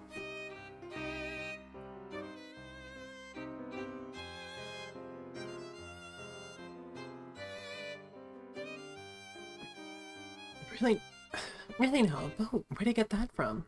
Not sure. And he just sailed off? Didn't tell anyone? Nope, last I heard he was heading off to be with family. Really? Why not just take a plane then? If I know. But I think he made it. Yeah? Does she know? No, I didn't tell her. I don't think we should, to be honest. Wasn't she pissed over it, though? She was, but hey, in the end it worked itself out, right? We encouraged that bookstore owner! Hey! Also, hi there, Galax. You seem like you're having a normal time.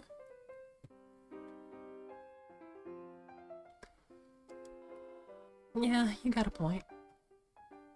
I didn't fully understand their conversation, but I was happy to hear what I could understand. That was the bookstore owner that Twy made me distract. But he was really nice to me. Even though I didn't know him that well, I wish I could have said goodbye. But I'm happy to hear that in the end he was with his family again. No, not the egg. I'm assuming that means that, like, the egg that Galax was intending to eat was fell upon the floor. I'm so sorry. I didn't post scientific shipping art? Well, now I need to. I know that, Lily tweeted it, didn't she? I'm going to divert for just a second to see if I can find if Lily posted it. I know she doesn't tweet too much, so maybe it's somewhere back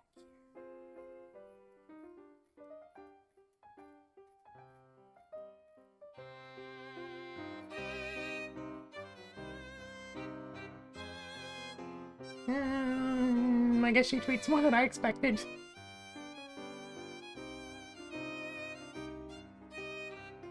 Or that art was longer ago than I expected. Nope, wait, there it is. Oh, well. There it is. Thank you, Frank. But yes, it's very cute. And, she does still use it as backgrounds and stuff, which is very cute. Anyway.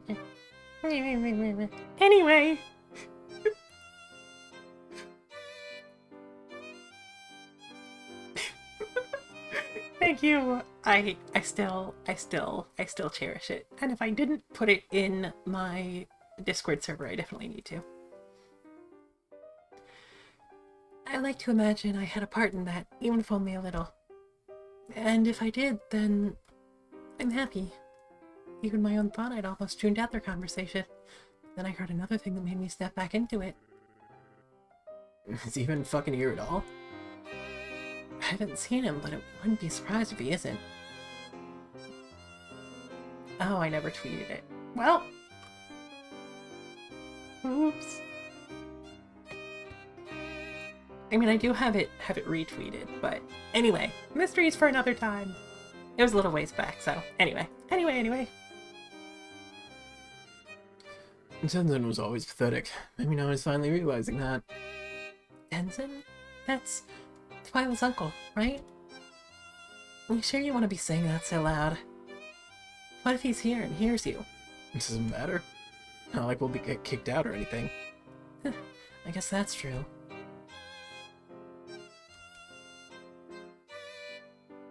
I thought it was pretty cruel of them to be cruel.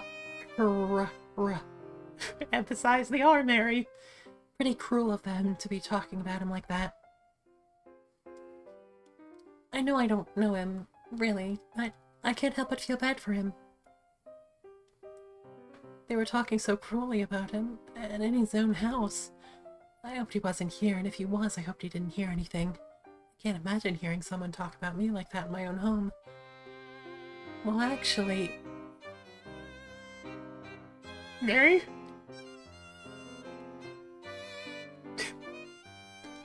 Oh, is dinner ready?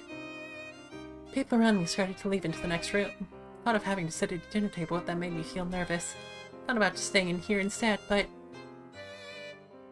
in the end I got up and followed them into the dining room. On entering, it felt very different than the rest of the house. Twyla's house was classy, a bit colorful. This room was drenched in white. The only thing to offset it was the brown, long dinner table in the center. What a long table it was.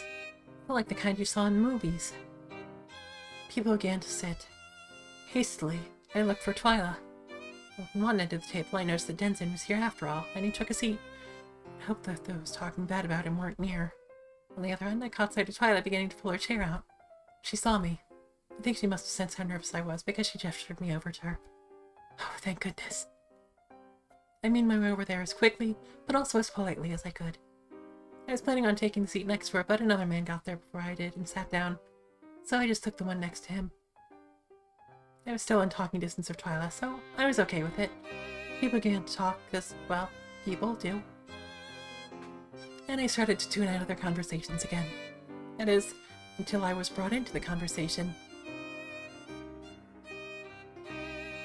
And it's been 10 minutes. So.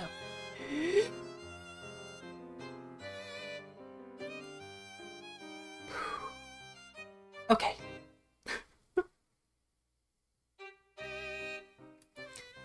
Can't believe you, You all would do this to me. in Twyla's own house. She's a bit freaky looking, ain't she? You get used to it. Oh, who? Me? Yeah, look at me a sec. Can't look at those eyes too long. Freak me out.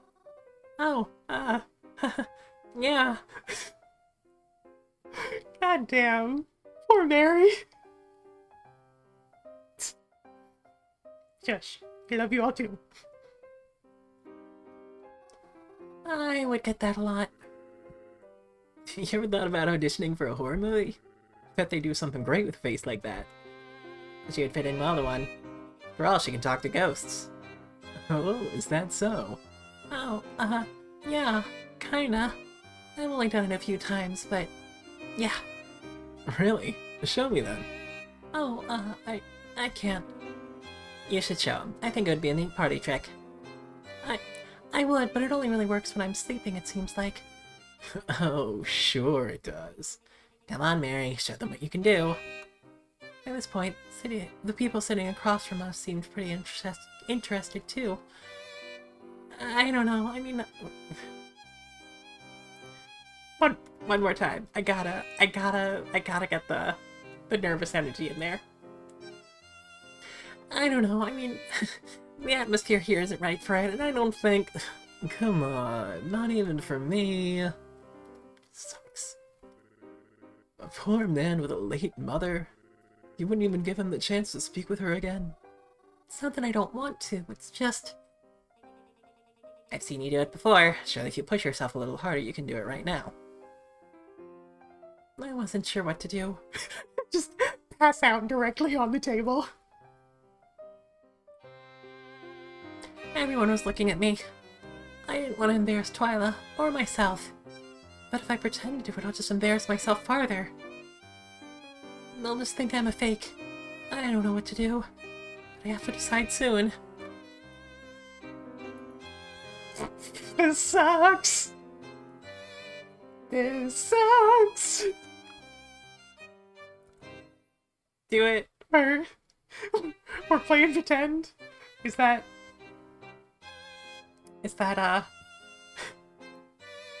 our final answer? it actually is the correct answer, god damn it. Why would you make the correct route embarrassing ourselves?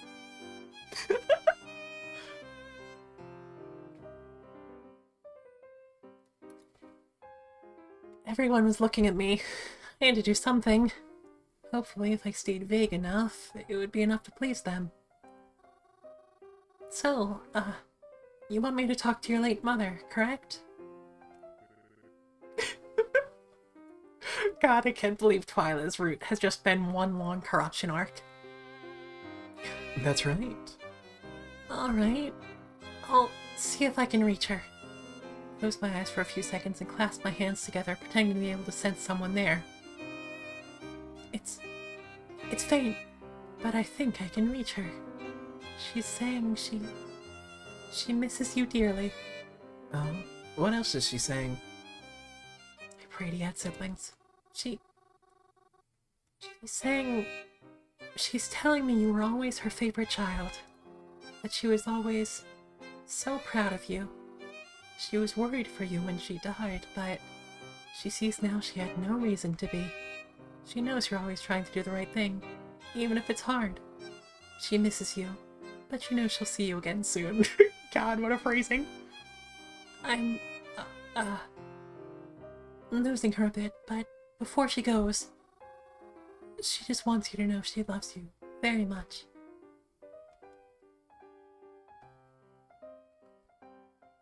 It was quiet.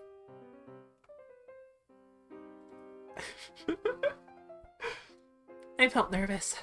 Was it good enough? I should have been more specific, probably. That's...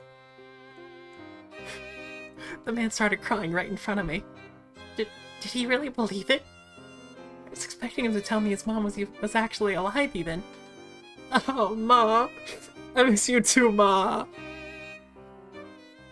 People sitting across from us and a few others began to give me a small golf clap, seemingly impressed with me. I felt flattered, even though I hadn't really done anything. A few of them asked if I could talk to their relatives for them, but Twyla stopped them, saying I'd done enough. I silently thanked her. The food was delicious, and it made me feel semi-worth it that I came. And eventually, the party came to an end. Twyla thanked me for coming and told me her driver would take me home. Though in the car, I simply asked them to take me to the bus stop. Luckily, I didn't miss the last bus, and I got home safely. Hi again. You were late again. Another busy day.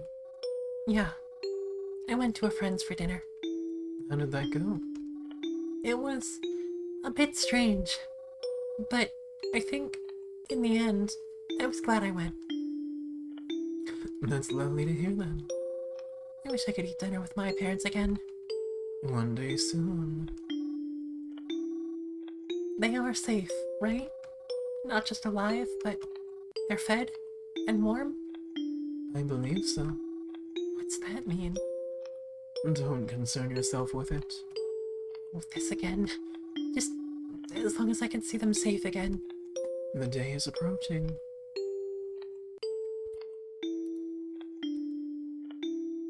I'm assuming.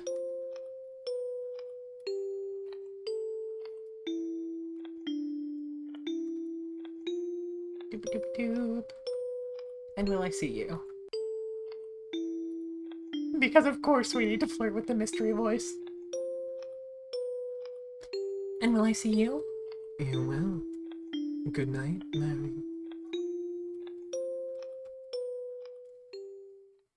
It's been a few days since then. I think Twyla's been doing well in the investigation. At the very least, when I message her about it, she tells me it's fine. Since Twyla hasn't really been the one initiating our conversations, I've been trying to. But it's usually only a few short messages, and the conversations don't really go further than that. I'm sure she's just busy, though. And I know that if she needs me, she'll call me.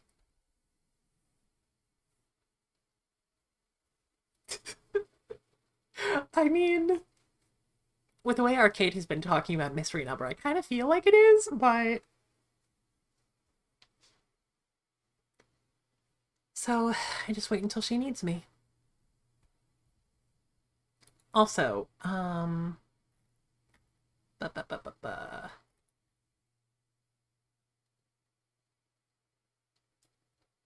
see that there aren't too many more decisions before presumably the end of a route. So, since it's 10, would it be reasonable to go through Twyla's good ending and then, well, presumably we're getting the good ending, and then leave it there before we go through the true ending, because that'll take a little while? Is that sounding good? Cool. Yeah, I guess we'll try to continue through the ending and pause there. So I just wait until she needs me. But I've talked enough about that already. I had a nice day by myself, actually.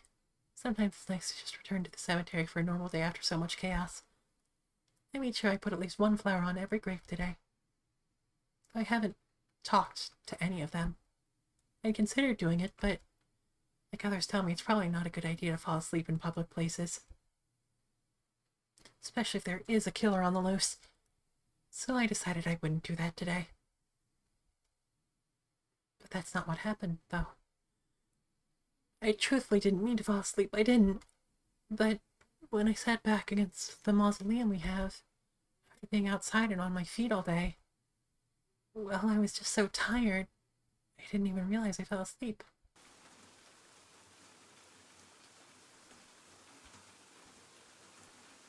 Oh, it is. It is like like just it is the exact same scene. Cool. Got it.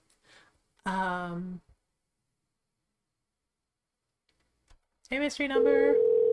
I'm calling the mystery number. No one picked up. But I did receive a text immediately after. Why did you call me? I don't know. I'm stuck. Stuck? Where? I missed my bus home and it's pouring outside. I was supposed to call one of my friends, but I'm not sure who to go with. I feel bad waking either of them. I see. Can you choose for me? Unfortunately, I don't know your friends, so I can't. But I think you can make that decision on your own. I guess I'll have to. Good luck. Twyla! I called up Twyla. Heard the phone ring a few times, and then she picked up. She sounded angry, although she didn't sound like she was asleep before I called her. Mary?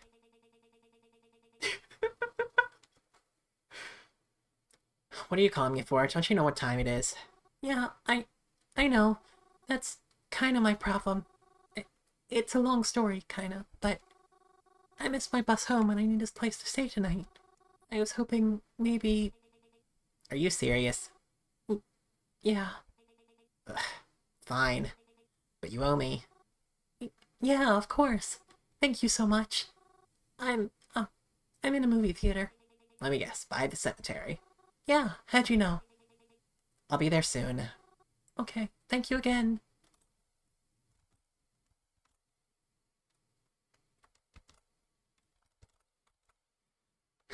Twilight came to pick me up herself this time. She can drive. By that I mean she was driving the car this time rather than have someone drive for her. She was fully dressed, but I couldn't tell she changed out of pajamas just to pick me up. She seemed a bit annoyed picking me up, so I made sure to thank her again. The drive to her house was silent except for the rain. Luckily, there wasn't really anybody else on the roads tonight. And we got to her house safely. Stepping inside the house, it felt a lot more calm. Like the first time I visited. I definitely preferred this to the liveliness of a party a few days ago. Although I must admit, when there's hardly anyone here, it does feel empty. Twyla's home had less doors and more archways. In passing one, I noticed the TV on. Was her uncle in there? Is everyone up so late? I followed Twyla upstairs to her bedroom. It was my first time seeing it, and it was a bit different than I expected.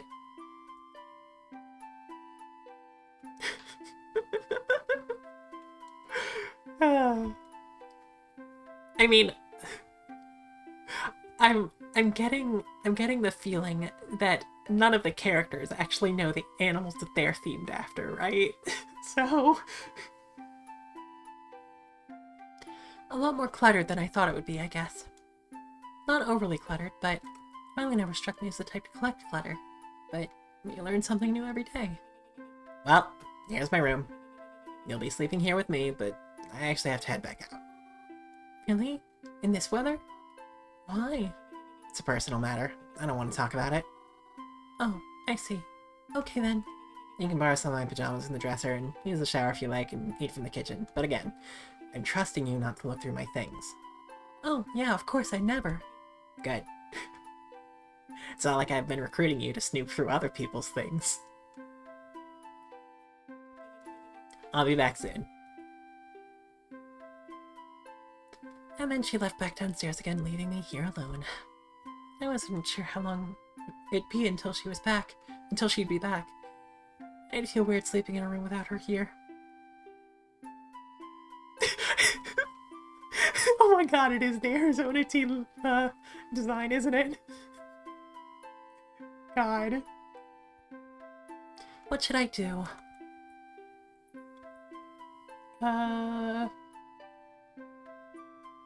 Books. Joy said not to snoop through her things, but really the stuff out in the open didn't count. He had a few books laid out, so I decided to give them a look.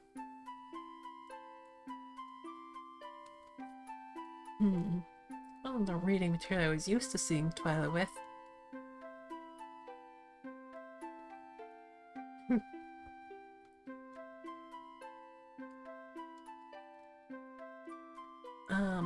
Yeah. Or even expecting to see in a room at all. Yeah, guest art! But it's interesting, too. Maybe she's trying to branch out and try new things. Gwench, thank you.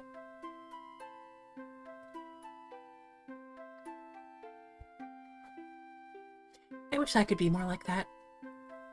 This feels like a good time to plug that up. In the Discord, we're starting a little book club. Just to, I've wanted to read more. And a few of us thought it sounded like a fun idea to just to have a little book club. Currently we're reading. I definitely remember who wrote it.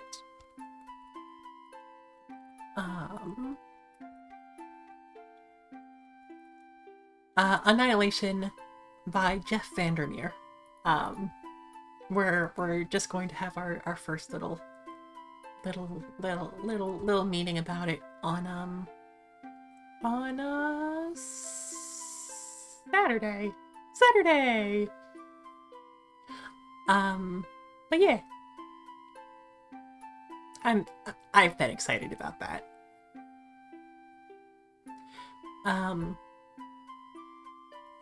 Also, thank you, Frank. It wasn't necessarily intended to be like a Discord promotion, but I don't know. It's something that I'm excited about, so I'm going to tell the entire internet. Of course.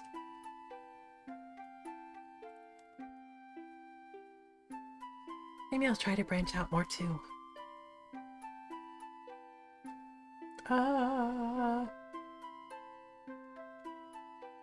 We did fall asleep in a cemetery. Maybe we should take a shower. Maybe I shouldn't just yet. I don't want to take a shower until I'm ready to get changed. I'd feel weird walking around Twy's house in her pajamas. Well, okay, fine. Kitchen? I decided to look in her kitchen. She said I was allowed after all. Headed back downstairs and into the kitchen. It was dark, but I wasn't sure where the light switch was. Was Twy's dinner party prepared all in here? It seemed like a small kitchen compared to the amount of guests that were here for it. Was dinner really made here? Probably best not to question it. If I know anything, it's that Twyla works in mysterious ways. Wondered what she had in here, though. Never really seen Twyla eat, aside from the dinner party a few days ago. Well, I guess there's only one way to find out. I opened Twyla's refrigerator, and to my surprise, there wasn't much at all. Even with that giant party they had, there were no leftovers? Or did they eat them all already? Still, there was a lot of empty space. There was a bowl of cherries, some gallons and bottles of water, and a leftover pizza box? Huh. Twyla's fridge is your favorite character.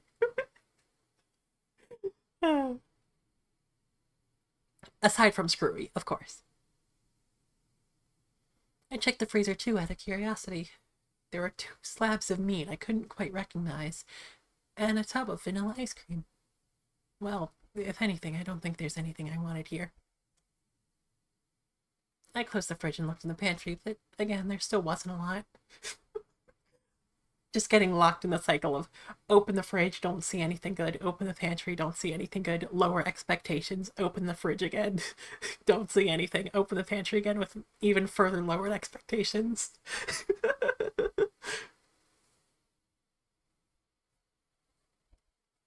There wasn't much else in here. I thought about heading back upstairs, but I could hear the living room TV playing from the next room. It was playing a familiar voice. I know that game show. God, I forgot what voice I gave him.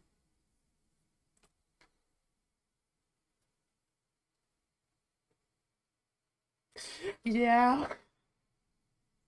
Yeah, I feel that, Goo. I guess I should eat something. Takes one bite. Why did I want to eat this again? I entered the living room and made my way to the other side of the couch, from where Denson had been sitting. I didn't really say hello as I entered, just kind of plopped myself on the other side of the couch from where he was.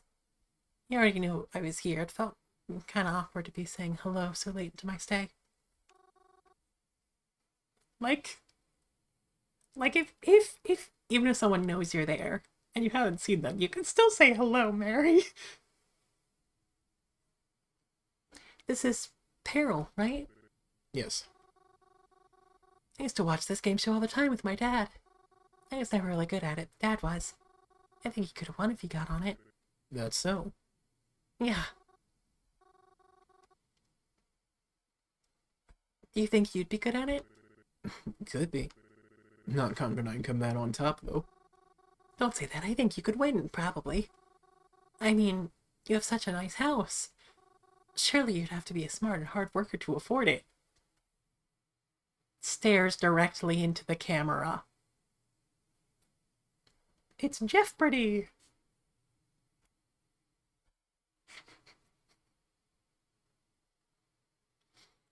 Also, everybody do me a favor and look up Jeopardy. Jeff.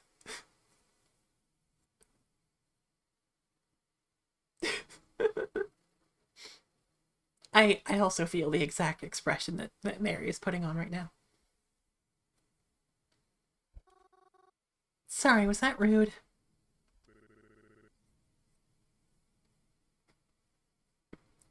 Sorry, now I'm thinking about Jeopardy. it's, it's so stupid.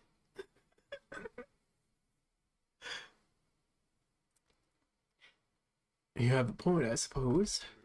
But I don't exactly feel working hard equates to knowing the most popular doll line 9 years ago, or knowing how fast a horse is.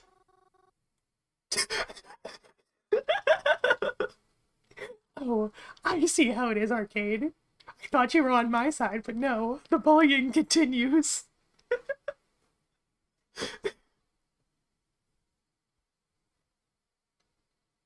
See, you know I say that, but it's kind of weird having emotes of my own. Of my own face. Because it's hard to tell whether people are doing it to represent my emotions or their own. But if it helps, we can both flush. now that I've Totally derailed this.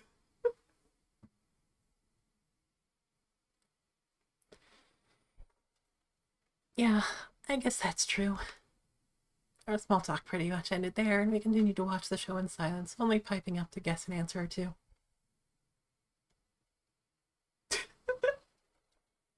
we just have such a blushy gang around here.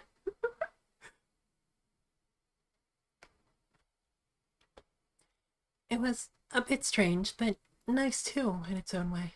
In its own weird way. Like a childhood sleepover. Eventually I heard Twyla come back home again. She walked right past us and straight upstairs. Heard her open the door to her room, stop, and then walk back downstairs.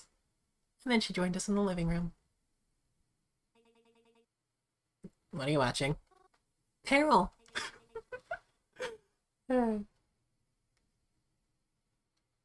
You like that, Shell? No offense, but I didn't really take that as something someone like you would enjoy. Alright, and the next subject is graveyards for 300. Hey, you should be good at this one. oh, maybe. A broken column-shaped headstone is used to represent what? Well, which is it, Mary? Oh, I think that's...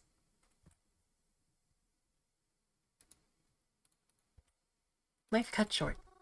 Broken columns represent life that ended early.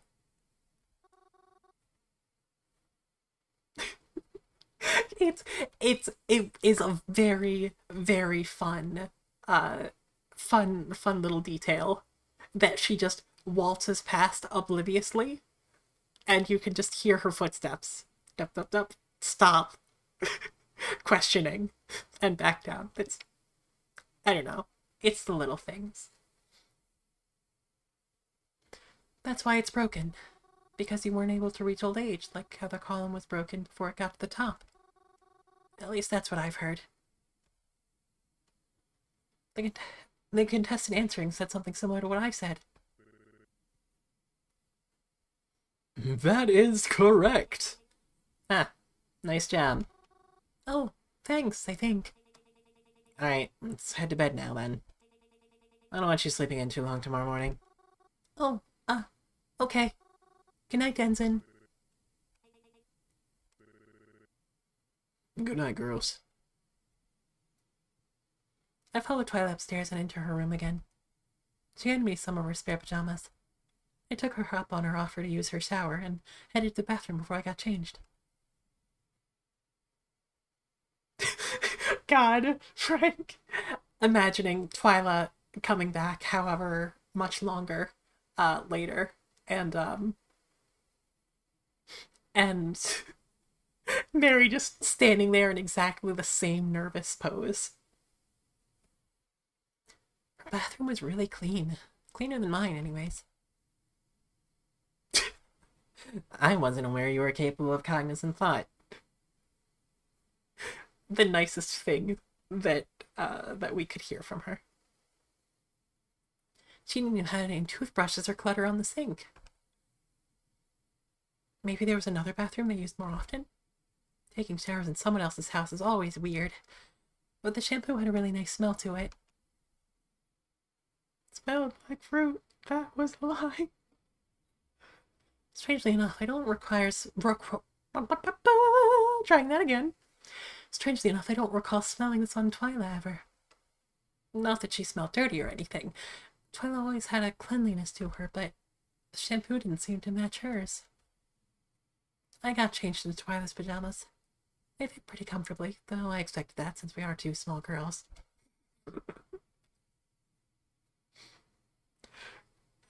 Always count on Frank to get the little references that I pepper in.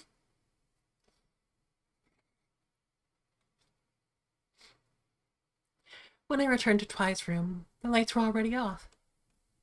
But she was clicking away on her laptop. I noticed on the floor she left a blanket and a pillow for me. On the floor. Goddamn. I didn't really want to just sleep on her rug, but I wasn't going to argue with her hospitality. I cuddled into it and tried to get comfortable.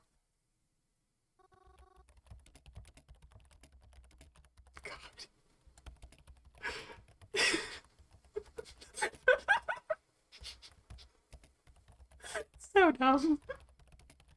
I love it. Thank you, Frank.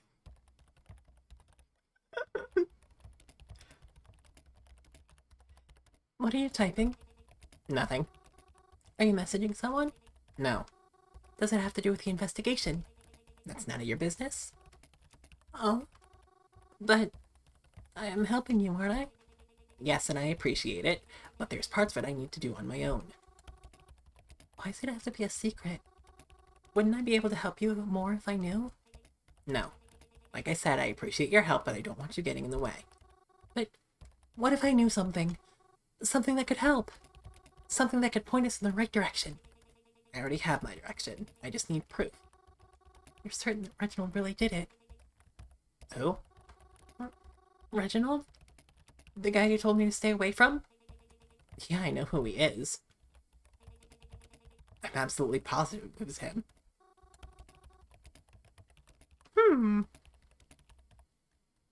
Excuse me? How can you be so sure of that? I don't understand how you can be so decisive over it, especially when you don't have any proof. I'll get it. And then you'll know why you shouldn't doubt me. Alright then. Twyla, do you want to be a detective? Hmm? Do you want to be a detective? Is that why you're doing this? And working so hard for it? Okay, I believe you. Not necessarily. I just want my city to be clean. Would you want to be a police officer or something then? Oh god, no. Even if the police weren't morons, I still wouldn't want to be part of them. Are you like a vigilante then? What's with all the stupid questions? Sorry. What will we do after we catch him then? And what do you mean? Hand him over to the police. So that's when the police step in. Yeah, they're the ones who need to arrest him after all. We just take care of it until that point. I see. And then... And then what? And then what about after that? What do you mean? There's nothing after that. It'll be done. That's it? There's nothing else you want to solve? No. You say that as if it's common to chase down murderers. Well, no. I mean, I don't know. Our friendship is pretty much built on solving mysteries, so I thought we'd have a whole Scooby-Doo thing going on. What? We aren't friends. We're not? No. I mean, if you want to refer to me as being your friend, that's fine. But it is important you know that I don't see you that way at all. I don't plan on talking with you anymore after this is over. You don't? Like, maybe if I need you for something, but otherwise there's no point in continuing this alliance. What? You're not upset by that, right? But I made it pretty clear I was just being polite to you. No, I'm just really tired. I think I'll sleep now. Good night.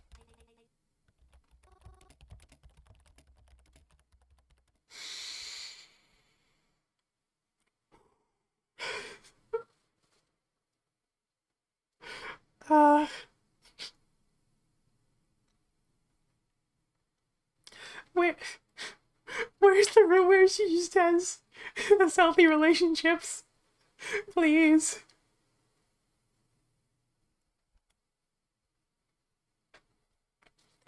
I had a hard time sleeping after that. Didn't help that I was stuck on her floor either. I did eventually get to sleep, but I didn't feel any better about it in the morning. When I woke up, Twyla was awake too. I don't know if she even slept. She seemed to be in the same position she was in when I went to sleep. I guess she's something of a night owl. Stares into the camera.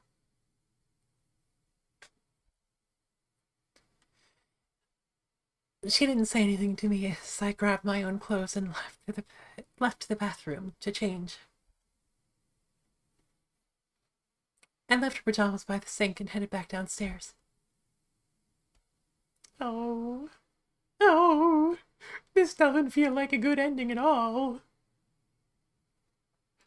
I left without even saying good morning or stopping for breakfast. Then I decided I'd walk my way to a bus stop or something. Even though Twyla doesn't think of me as a friend, I'd still like to think of her as one. I'd like to. Oh God. Oh God. I guess we'll look forward to that.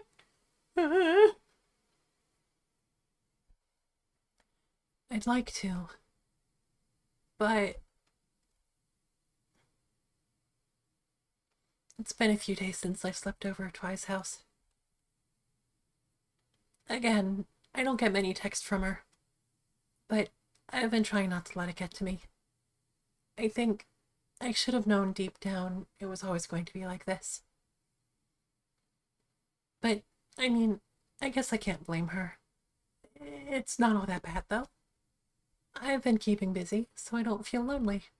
It's nearing evening now, and I'm getting ready to make dinner. Or, well, I was, until I got a text from Twy. Mary, how soon can you meet me? We're going to catch the butcher today. Today? Like, right now today? If that was true, then I couldn't keep her waiting. I told Twilight I would meet her at the cemetery as I rushed out of the house. The bus to the city couldn't come quickly enough. Luckily, I was able to meet up with Twilight within the hour. I should hope that we got the good ending, given that we are following like 3 different walkthroughs.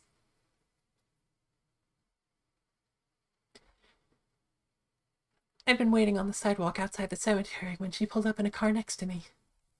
Surprisingly, she was the one driving it this time instead of having someone else drive it for her. I jumped onto the passenger side, not even questioning anything until I got inside. Where are we going, actually? She didn't answer me. She seemed very intent on driving. I think of her her grands, yes. I think if her hands gripped that wheel any harder, it would snap. The setting sun welcomed us as we finally pulled up to Reginald's apartment building. Twyla? She parked the car, got out, and then yanked me out as well. The grip she'd used on her steering wheel was now tight around my wrist as she hurriedly stomped us up to the door. I nearly tripped over my own 2 feet before I was able to catch a rhythm. Twyla! I called out, but she didn't seem to be listening. Twyla! Twy! What's this about? What did you do? Without turning to face me, she said, Remember how you told me it smelled bad when you visited Reginald's apartment last? Yeah, but it was the rats, remember? Twyla didn't say anything after that. After we entered the building, Twyla took me up to a door in the front. The door was creaked open slightly, with faint green glow leaking through. My glow is green! Apartment! The smell from last time lingered, but it was even stronger now.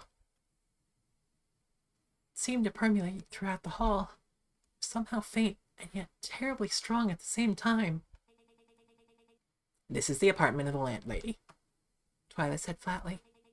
Go ahead, take a look inside. Why? Do it. I didn't want to, already fearing what would be behind that door. But it looked as though I wasn't being given a choice.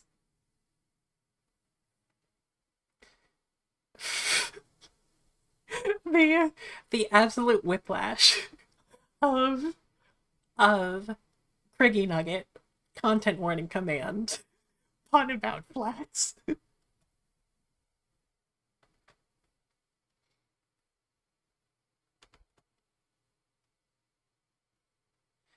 Feeling heaviness in my chest and legs, I made my way over to the door, trying not to touch it as I leaned my head forward and peeked inside, and regretted what I saw.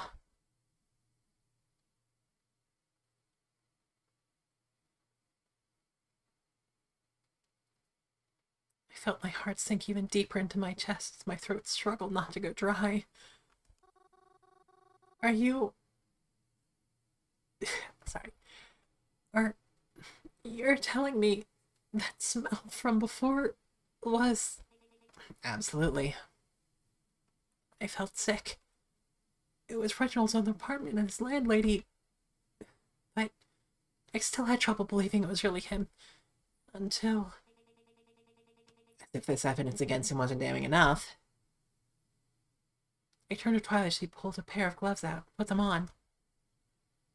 She moved past me and opened the door, talking to me as she did so. When you went inside Reginald's apartment that day, I had gone around and talked to whatever neighbors of his happened to be home. They said the smell had been around for days. They filed complaint after complaint but never got a response. They figured their landlady was too lazy to call someone to take care of it. That didn't sound right to me, so I had a special friend of mine come in to help determine what was really going on. And we found this. Has she just been sitting here the whole time, Twy? Why didn't you call someone? And who's this friend of yours? What's happening? Well, I had to make sure I was right first. They helped me determine the cause of death was due to food tampering. Traces of that same antifreeze-like substance from before. And if that wasn't enough, Twilight bent over and picked something off the ground. What do you think of this? I mean...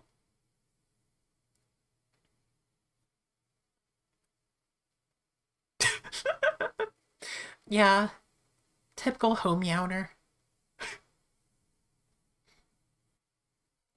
Surely there couldn't be a landlady that just doesn't do her responsibility.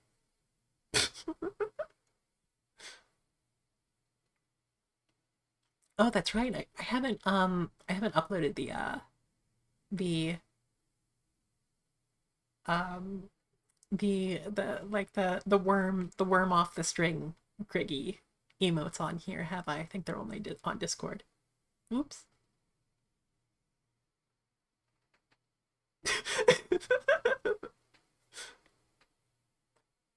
Also, yeah, that's how it's pronounced, Frank. MEOW is right in the middle there. I have to say, I'm surprised. He made it hard to get concrete evidence for him. And then just, what? Got ahead of himself? Let himself slip? Suppose I shouldn't be complaining. Makes my life easier. Just find it curious, that's all. I couldn't believe it. All the evidence was right in front of me, but still, Reginald had always been so nice. Could he have really... I was alone with this man at times.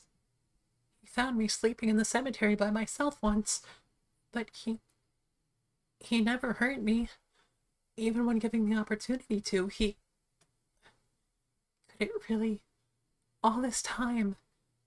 My head swirled with thoughts and emotions as Twilight exited through the door to meet me in the hallway once again. Okay. We have very strong evidence against him. Now what? Do we finally go to someone else with it now? Twilight opened her mouth to talk to me, but I watched as her gaze moved past and behind me. Her mouth hung open a few seconds longer as her eyes reacted, and I already knew what that meant. I turned around to be greeted by none other than Reginald himself. He was carrying grocery bags on his arms, and wore a smile on his face as if nothing was wrong. Oh my god, hi! Funny seeing you here. Something was definitely wrong. Hello, girls. Didn't expect to see you here this late. We will allow an exception because he looks very polite. Or rather, at all for that matter. How do you do?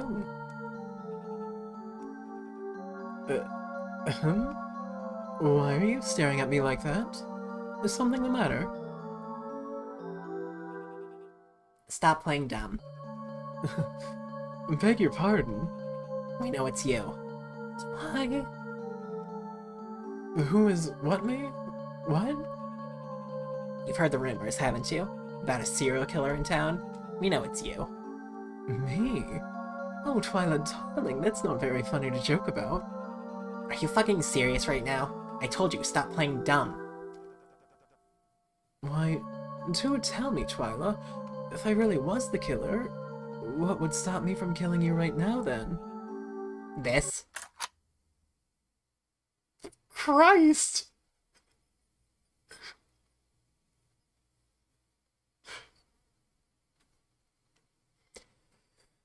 Reginald and I both took a step back in shock as Twyla pulled out a gun she had been concealing. And her neutral special is...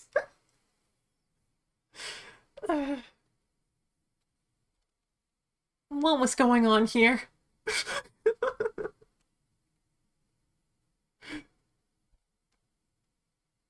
Was she always carrying that? Let me explain to you how this is going to go down. We're not going to call the police. We're not? Nope. Reginald is going to turn himself in.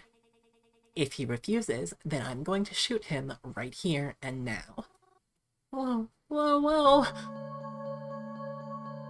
I ran past Twy and put myself in front of Reginald. I don't know what I was thinking, and I truly felt that when I realized I was right in her line of fire. God forbid she slipped.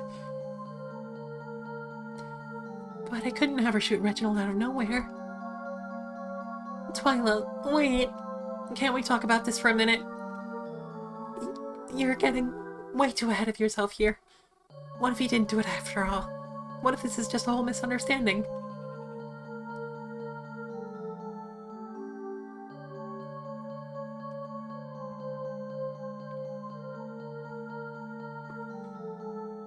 Twyla just stared at me, gun still firm in her hand. I knew that if she wanted to shoot Reginald, she'd have to go through me first, but... Imagine if you weren't a murderer and someone accused you of murder and then threatened you with a gun. I mean, you know... What? I know what you're talking about, Frank. With the way she was looking at me right now, felt as if she wouldn't mind having to. Please, Twy. Put the gun away. Maybe if we just... Mary Duck. Huh? And then everything was dark. I could only guess Reginald hit me with something. Suppose that's what I get for standing in front of him. I could tell it was a while before I opened my eyes. And when I did, all I could feel for a few seconds was terrible, ringing pain in my head.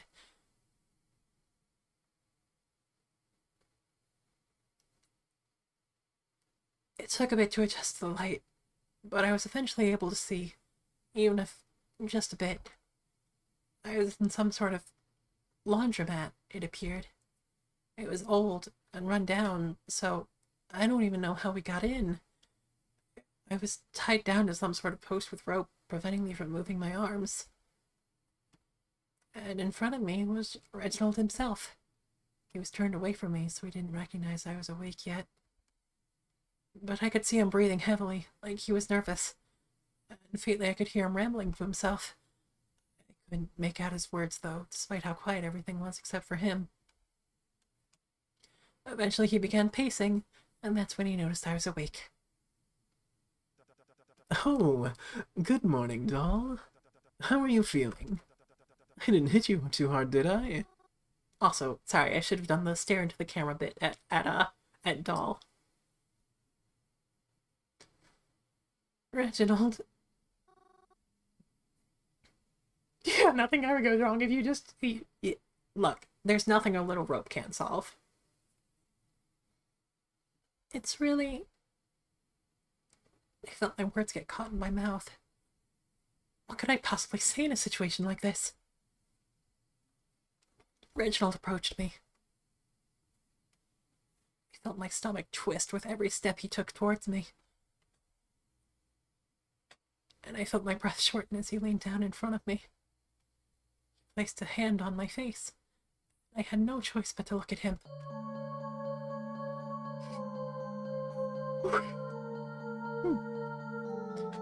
Reginald. Please, don't be scared. I'm not going to hurt you, I promise. Was it really you? Do you think I would hurt you, Mary? Please, I want to know. You kill all those people. Would you be upset with me if I did? God damn it, Arcade.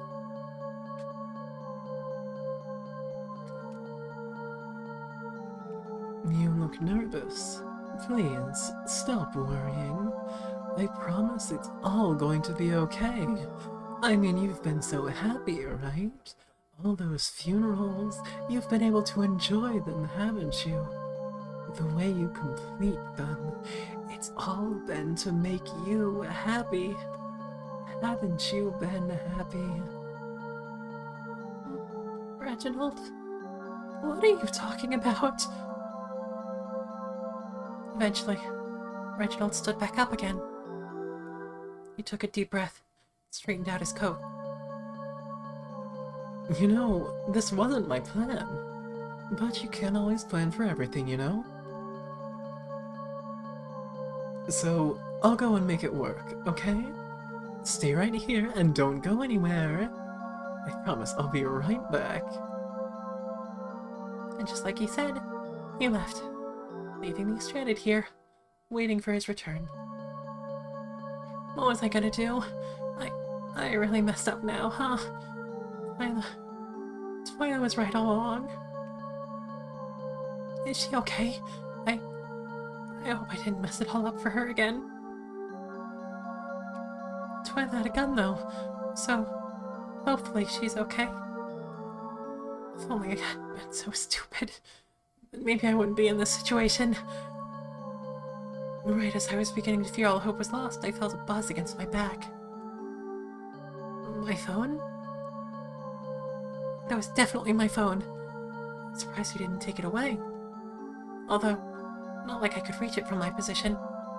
But maybe... I started shifting all around, trying to get the rope loose. Doubted I would be able to, but I tried regardless. At the very least, if I could get to my phone or something, maybe I had hope. I just hoped Reginald wouldn't come back before then.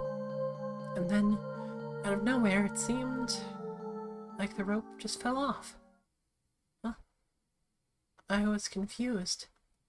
Did he not tie it that tight? I mean, I guess he did say he didn't want to hurt me. With the rope off, I pushed toward the front entrance. Pulled hard on the handles. Locked. Also, yeah, I guess we haven't seen any of the any of the message that was trying to be sent to us in Reginald's route. So I guess we might not notice why a rope is falling off. Even though I could have sworn Reginald left this way. Tried all the back doors and side doors too, but it was no use. I was just trapped in a bigger cage. But I did have my phone, so, trying to calm my nerves, I sat back by the post and took it out. I was about to call the police when I saw my phone full of messages from Twyla. They were still going. Seemed she was okay after all. Twyla? Oh fuck, you're finally answering. I've been trying to get a hold of you forever. See, he didn't gut you yet. Twy, I'm gonna call the police. Don't. Not yet. I need you to trust me, okay? Really fucking trust me this time. As uneasy as it made me feel, I trusted Twyla. Even if she does things in an underhanded way at times. She's always had the best intentions. When I didn't trust her, things usually didn't go well for us. So I'm going to trust her now. Because even if she doesn't want to be, that's what friends do. Where are you right now? Honestly, I don't know. A laundromat? What? Describe it to me. I don't know, there's like laundry machines and all. Looks like it hasn't been used in ages. There's no signs or anything. Can you see outside? Describe what's surrounding the building you're in. Okay. I gave Twyla descriptions of everything nearby, even though there didn't seem to be much. Despite this, it seemed as though all of it made perfect sense to her. I know where you are now. I'm going to be there soon. We spend an entire route on her, and we get her good ending, to maybe kind of be considered halfway a friend.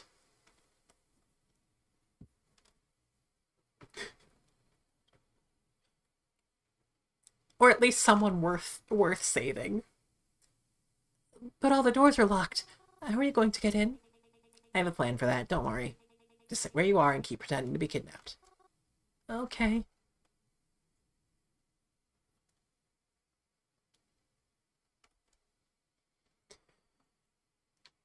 Eventually, he came back, just as he said he would. You know, a quarter circle forward heavy kick friend.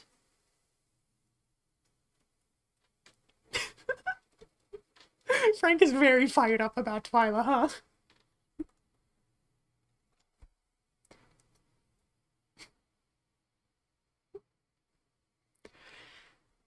Eventually he came back, just like he said he would.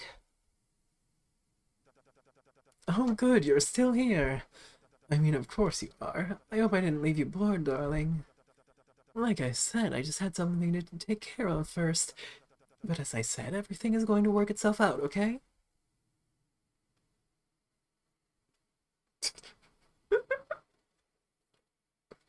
I can't.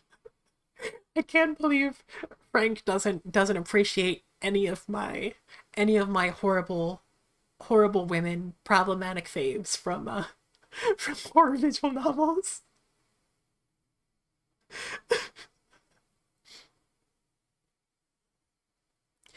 Reginald once again took a step toward me. I had no idea what he was going to do. He reached his hand towards me and Twyla burst in, just in time. She immediately shot Reginald in the leg. Took her one perfect hit. One hit and he was down. It was so easy for her. Reginald fell to the ground without a scream. He was huffing heavily, blood oozing from his leg as Twy came to untie me. What do you think of my rope work, Reginald? Excuse me? Had to make sure you didn't suspect anything, so I tied her back up best I could. I'll admit I'm a bit rustier than you, though. Reginald didn't say anything, of course.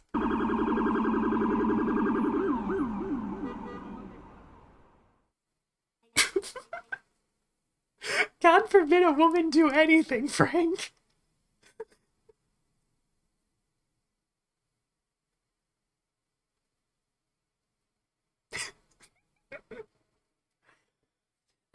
About time they showed up. You actually got the police this time.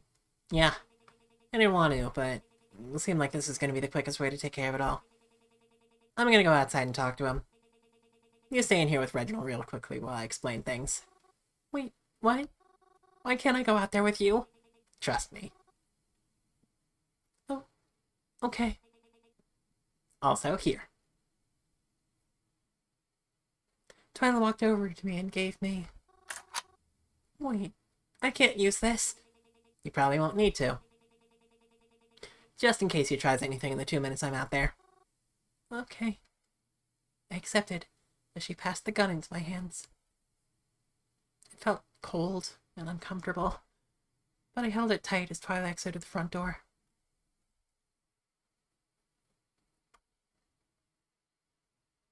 I looked down at Reginald, who was still writhing a bit on the floor. He didn't say anything until... Mary. Oh no. Reginald slowly tried to get up, though his leg was obviously holding him down. Stop moving! I'll shoot! I will! Mary, darling, it's okay. I said I wasn't going to hurt you, didn't I? I just want to share something with you. I just really want you to know. I watched as Reginald stood on his own 2 feet. My feet felt frozen in place while the gun shook in my trembling hands. Where was Twyla already? Reginald shuffled towards me, reached his hands out to calm mine, and I was held there by him as he told me something I'm not sure I'll ever forget or even understand. You know, I know you adore the idea of death and whatnot. At least that's how it appears to me. So I just wanted to let you know. Death is not at all what you've been made to believe it is. I promise you, it is not an eternity of dreams or nightmares. It is not comforting. It is not warm. So please, please, please, Mary, do me a favor. Stop killing me, okay?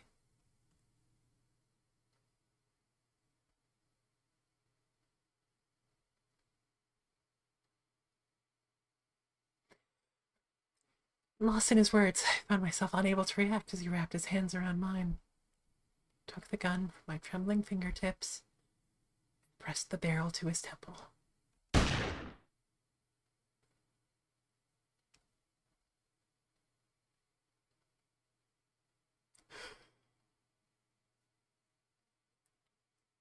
Christ! So I guess there was the suicide content warning.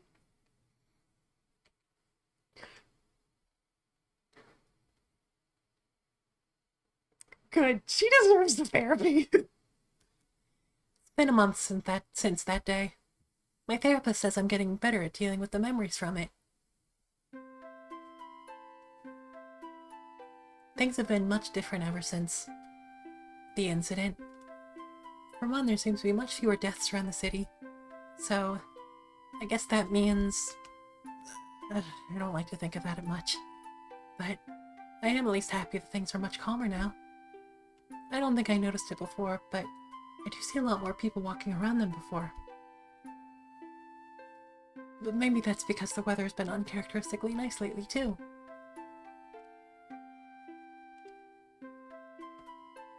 Oh, right. Speaking of things that have been different lately, the number that used to text me stopped at around that time, too. And I still don't have a clue about where my parents are. Thinking about it too much makes me worry, but my therapist has been helping me feel a lot calmer about it all. It was true, what Twyla said to me that night. That she didn't really intend to talk to me anymore after we caught the killer, because she doesn't, really.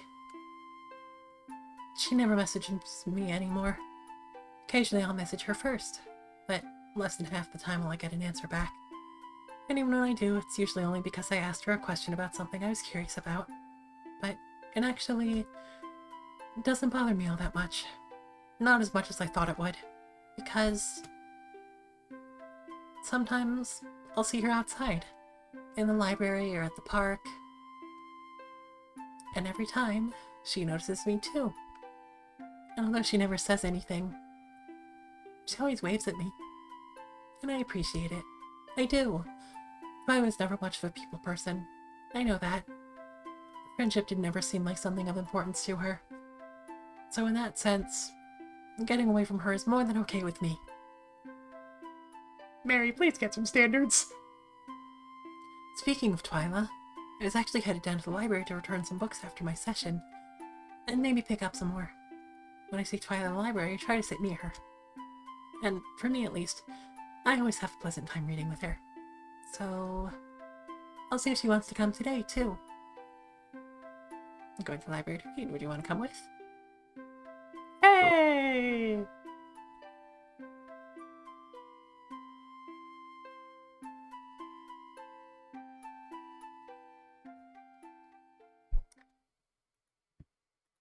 So, I'm assuming this would be a good time. This would be a good time to pause, huh? So, we'll certainly be getting into some interesting energy next Thursday when we dive directly into the true ending, but yeah, Mean Girl good ending.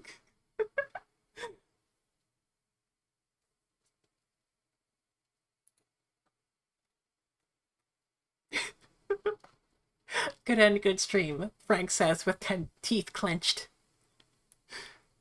Let me turn on some music again to play us off. But is that coming through? Yeah. Yeah, absolutely, Arcade. I've been way into it, and I've been looking forward to this. Getting able to play more and see what's going on. So yeah.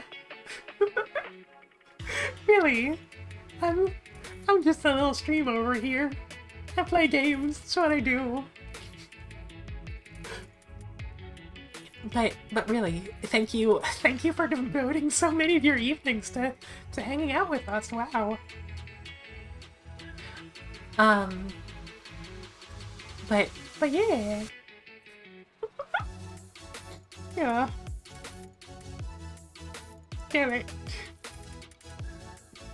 When I smile too much, my eyes close on my model. Don't do this to me.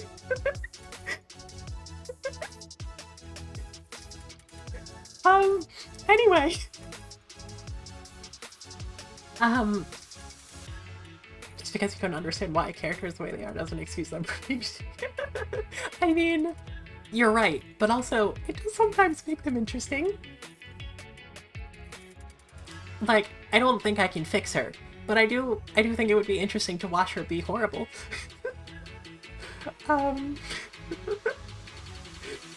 Anyway, before I melt from compliments, let's find someone to read, yeah? Who do we have going?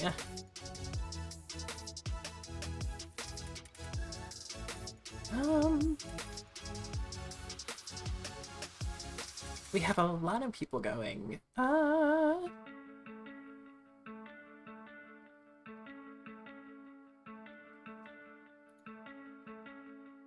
Well, it looks like we have a couple of friends in a Goose Goose Duck collab. So,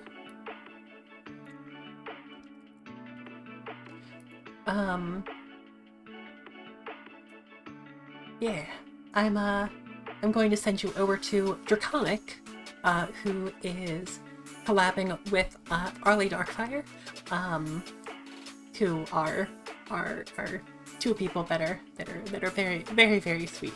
Yeah, it looks like they're oh, it's a big collab. anyway. But I do want to give one more shout out. Thank you, Frank, for the command. One more shout out to Arcade Kitten for making these games and making them pay what you want, and for spending so much time with us. Definitely go check out her stuff. Very, very, very excited to see what the fuck happens in this true end. So I'll definitely see you next Thursday. Speaking of upcoming plans, Sunday should be good for more Bug Fables, and Tuesday, I'm going to be over on Goo's channel playing more Scarlet Hollow, assuming it doesn't get delayed again. But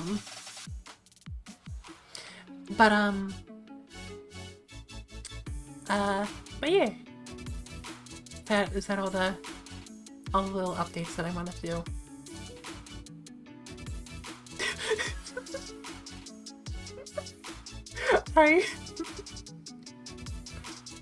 I mean, at least someone else is the burger this time. But yeah, I do want to give one more thanks to everyone as I get this raid going over to Draconic. Really, thank you to everybody who has stopped by, who has gotten invested in this fucked up little story. Thank you to everyone who lurked, to everybody who transformed me into horrible abominations against my will. It's really meant a lot. I always have a blast streaming this and doing my little voice acting and seeing everyone respond to it. So yeah, it's been very, very nice. Okay, before I get too sentimental, let me actually do my quirky little outro thing. To everyone who has chosen to gaze long into the abyss, know that the abyss gazes back, and we'll be seeing you again very, very soon. Take care of yourself.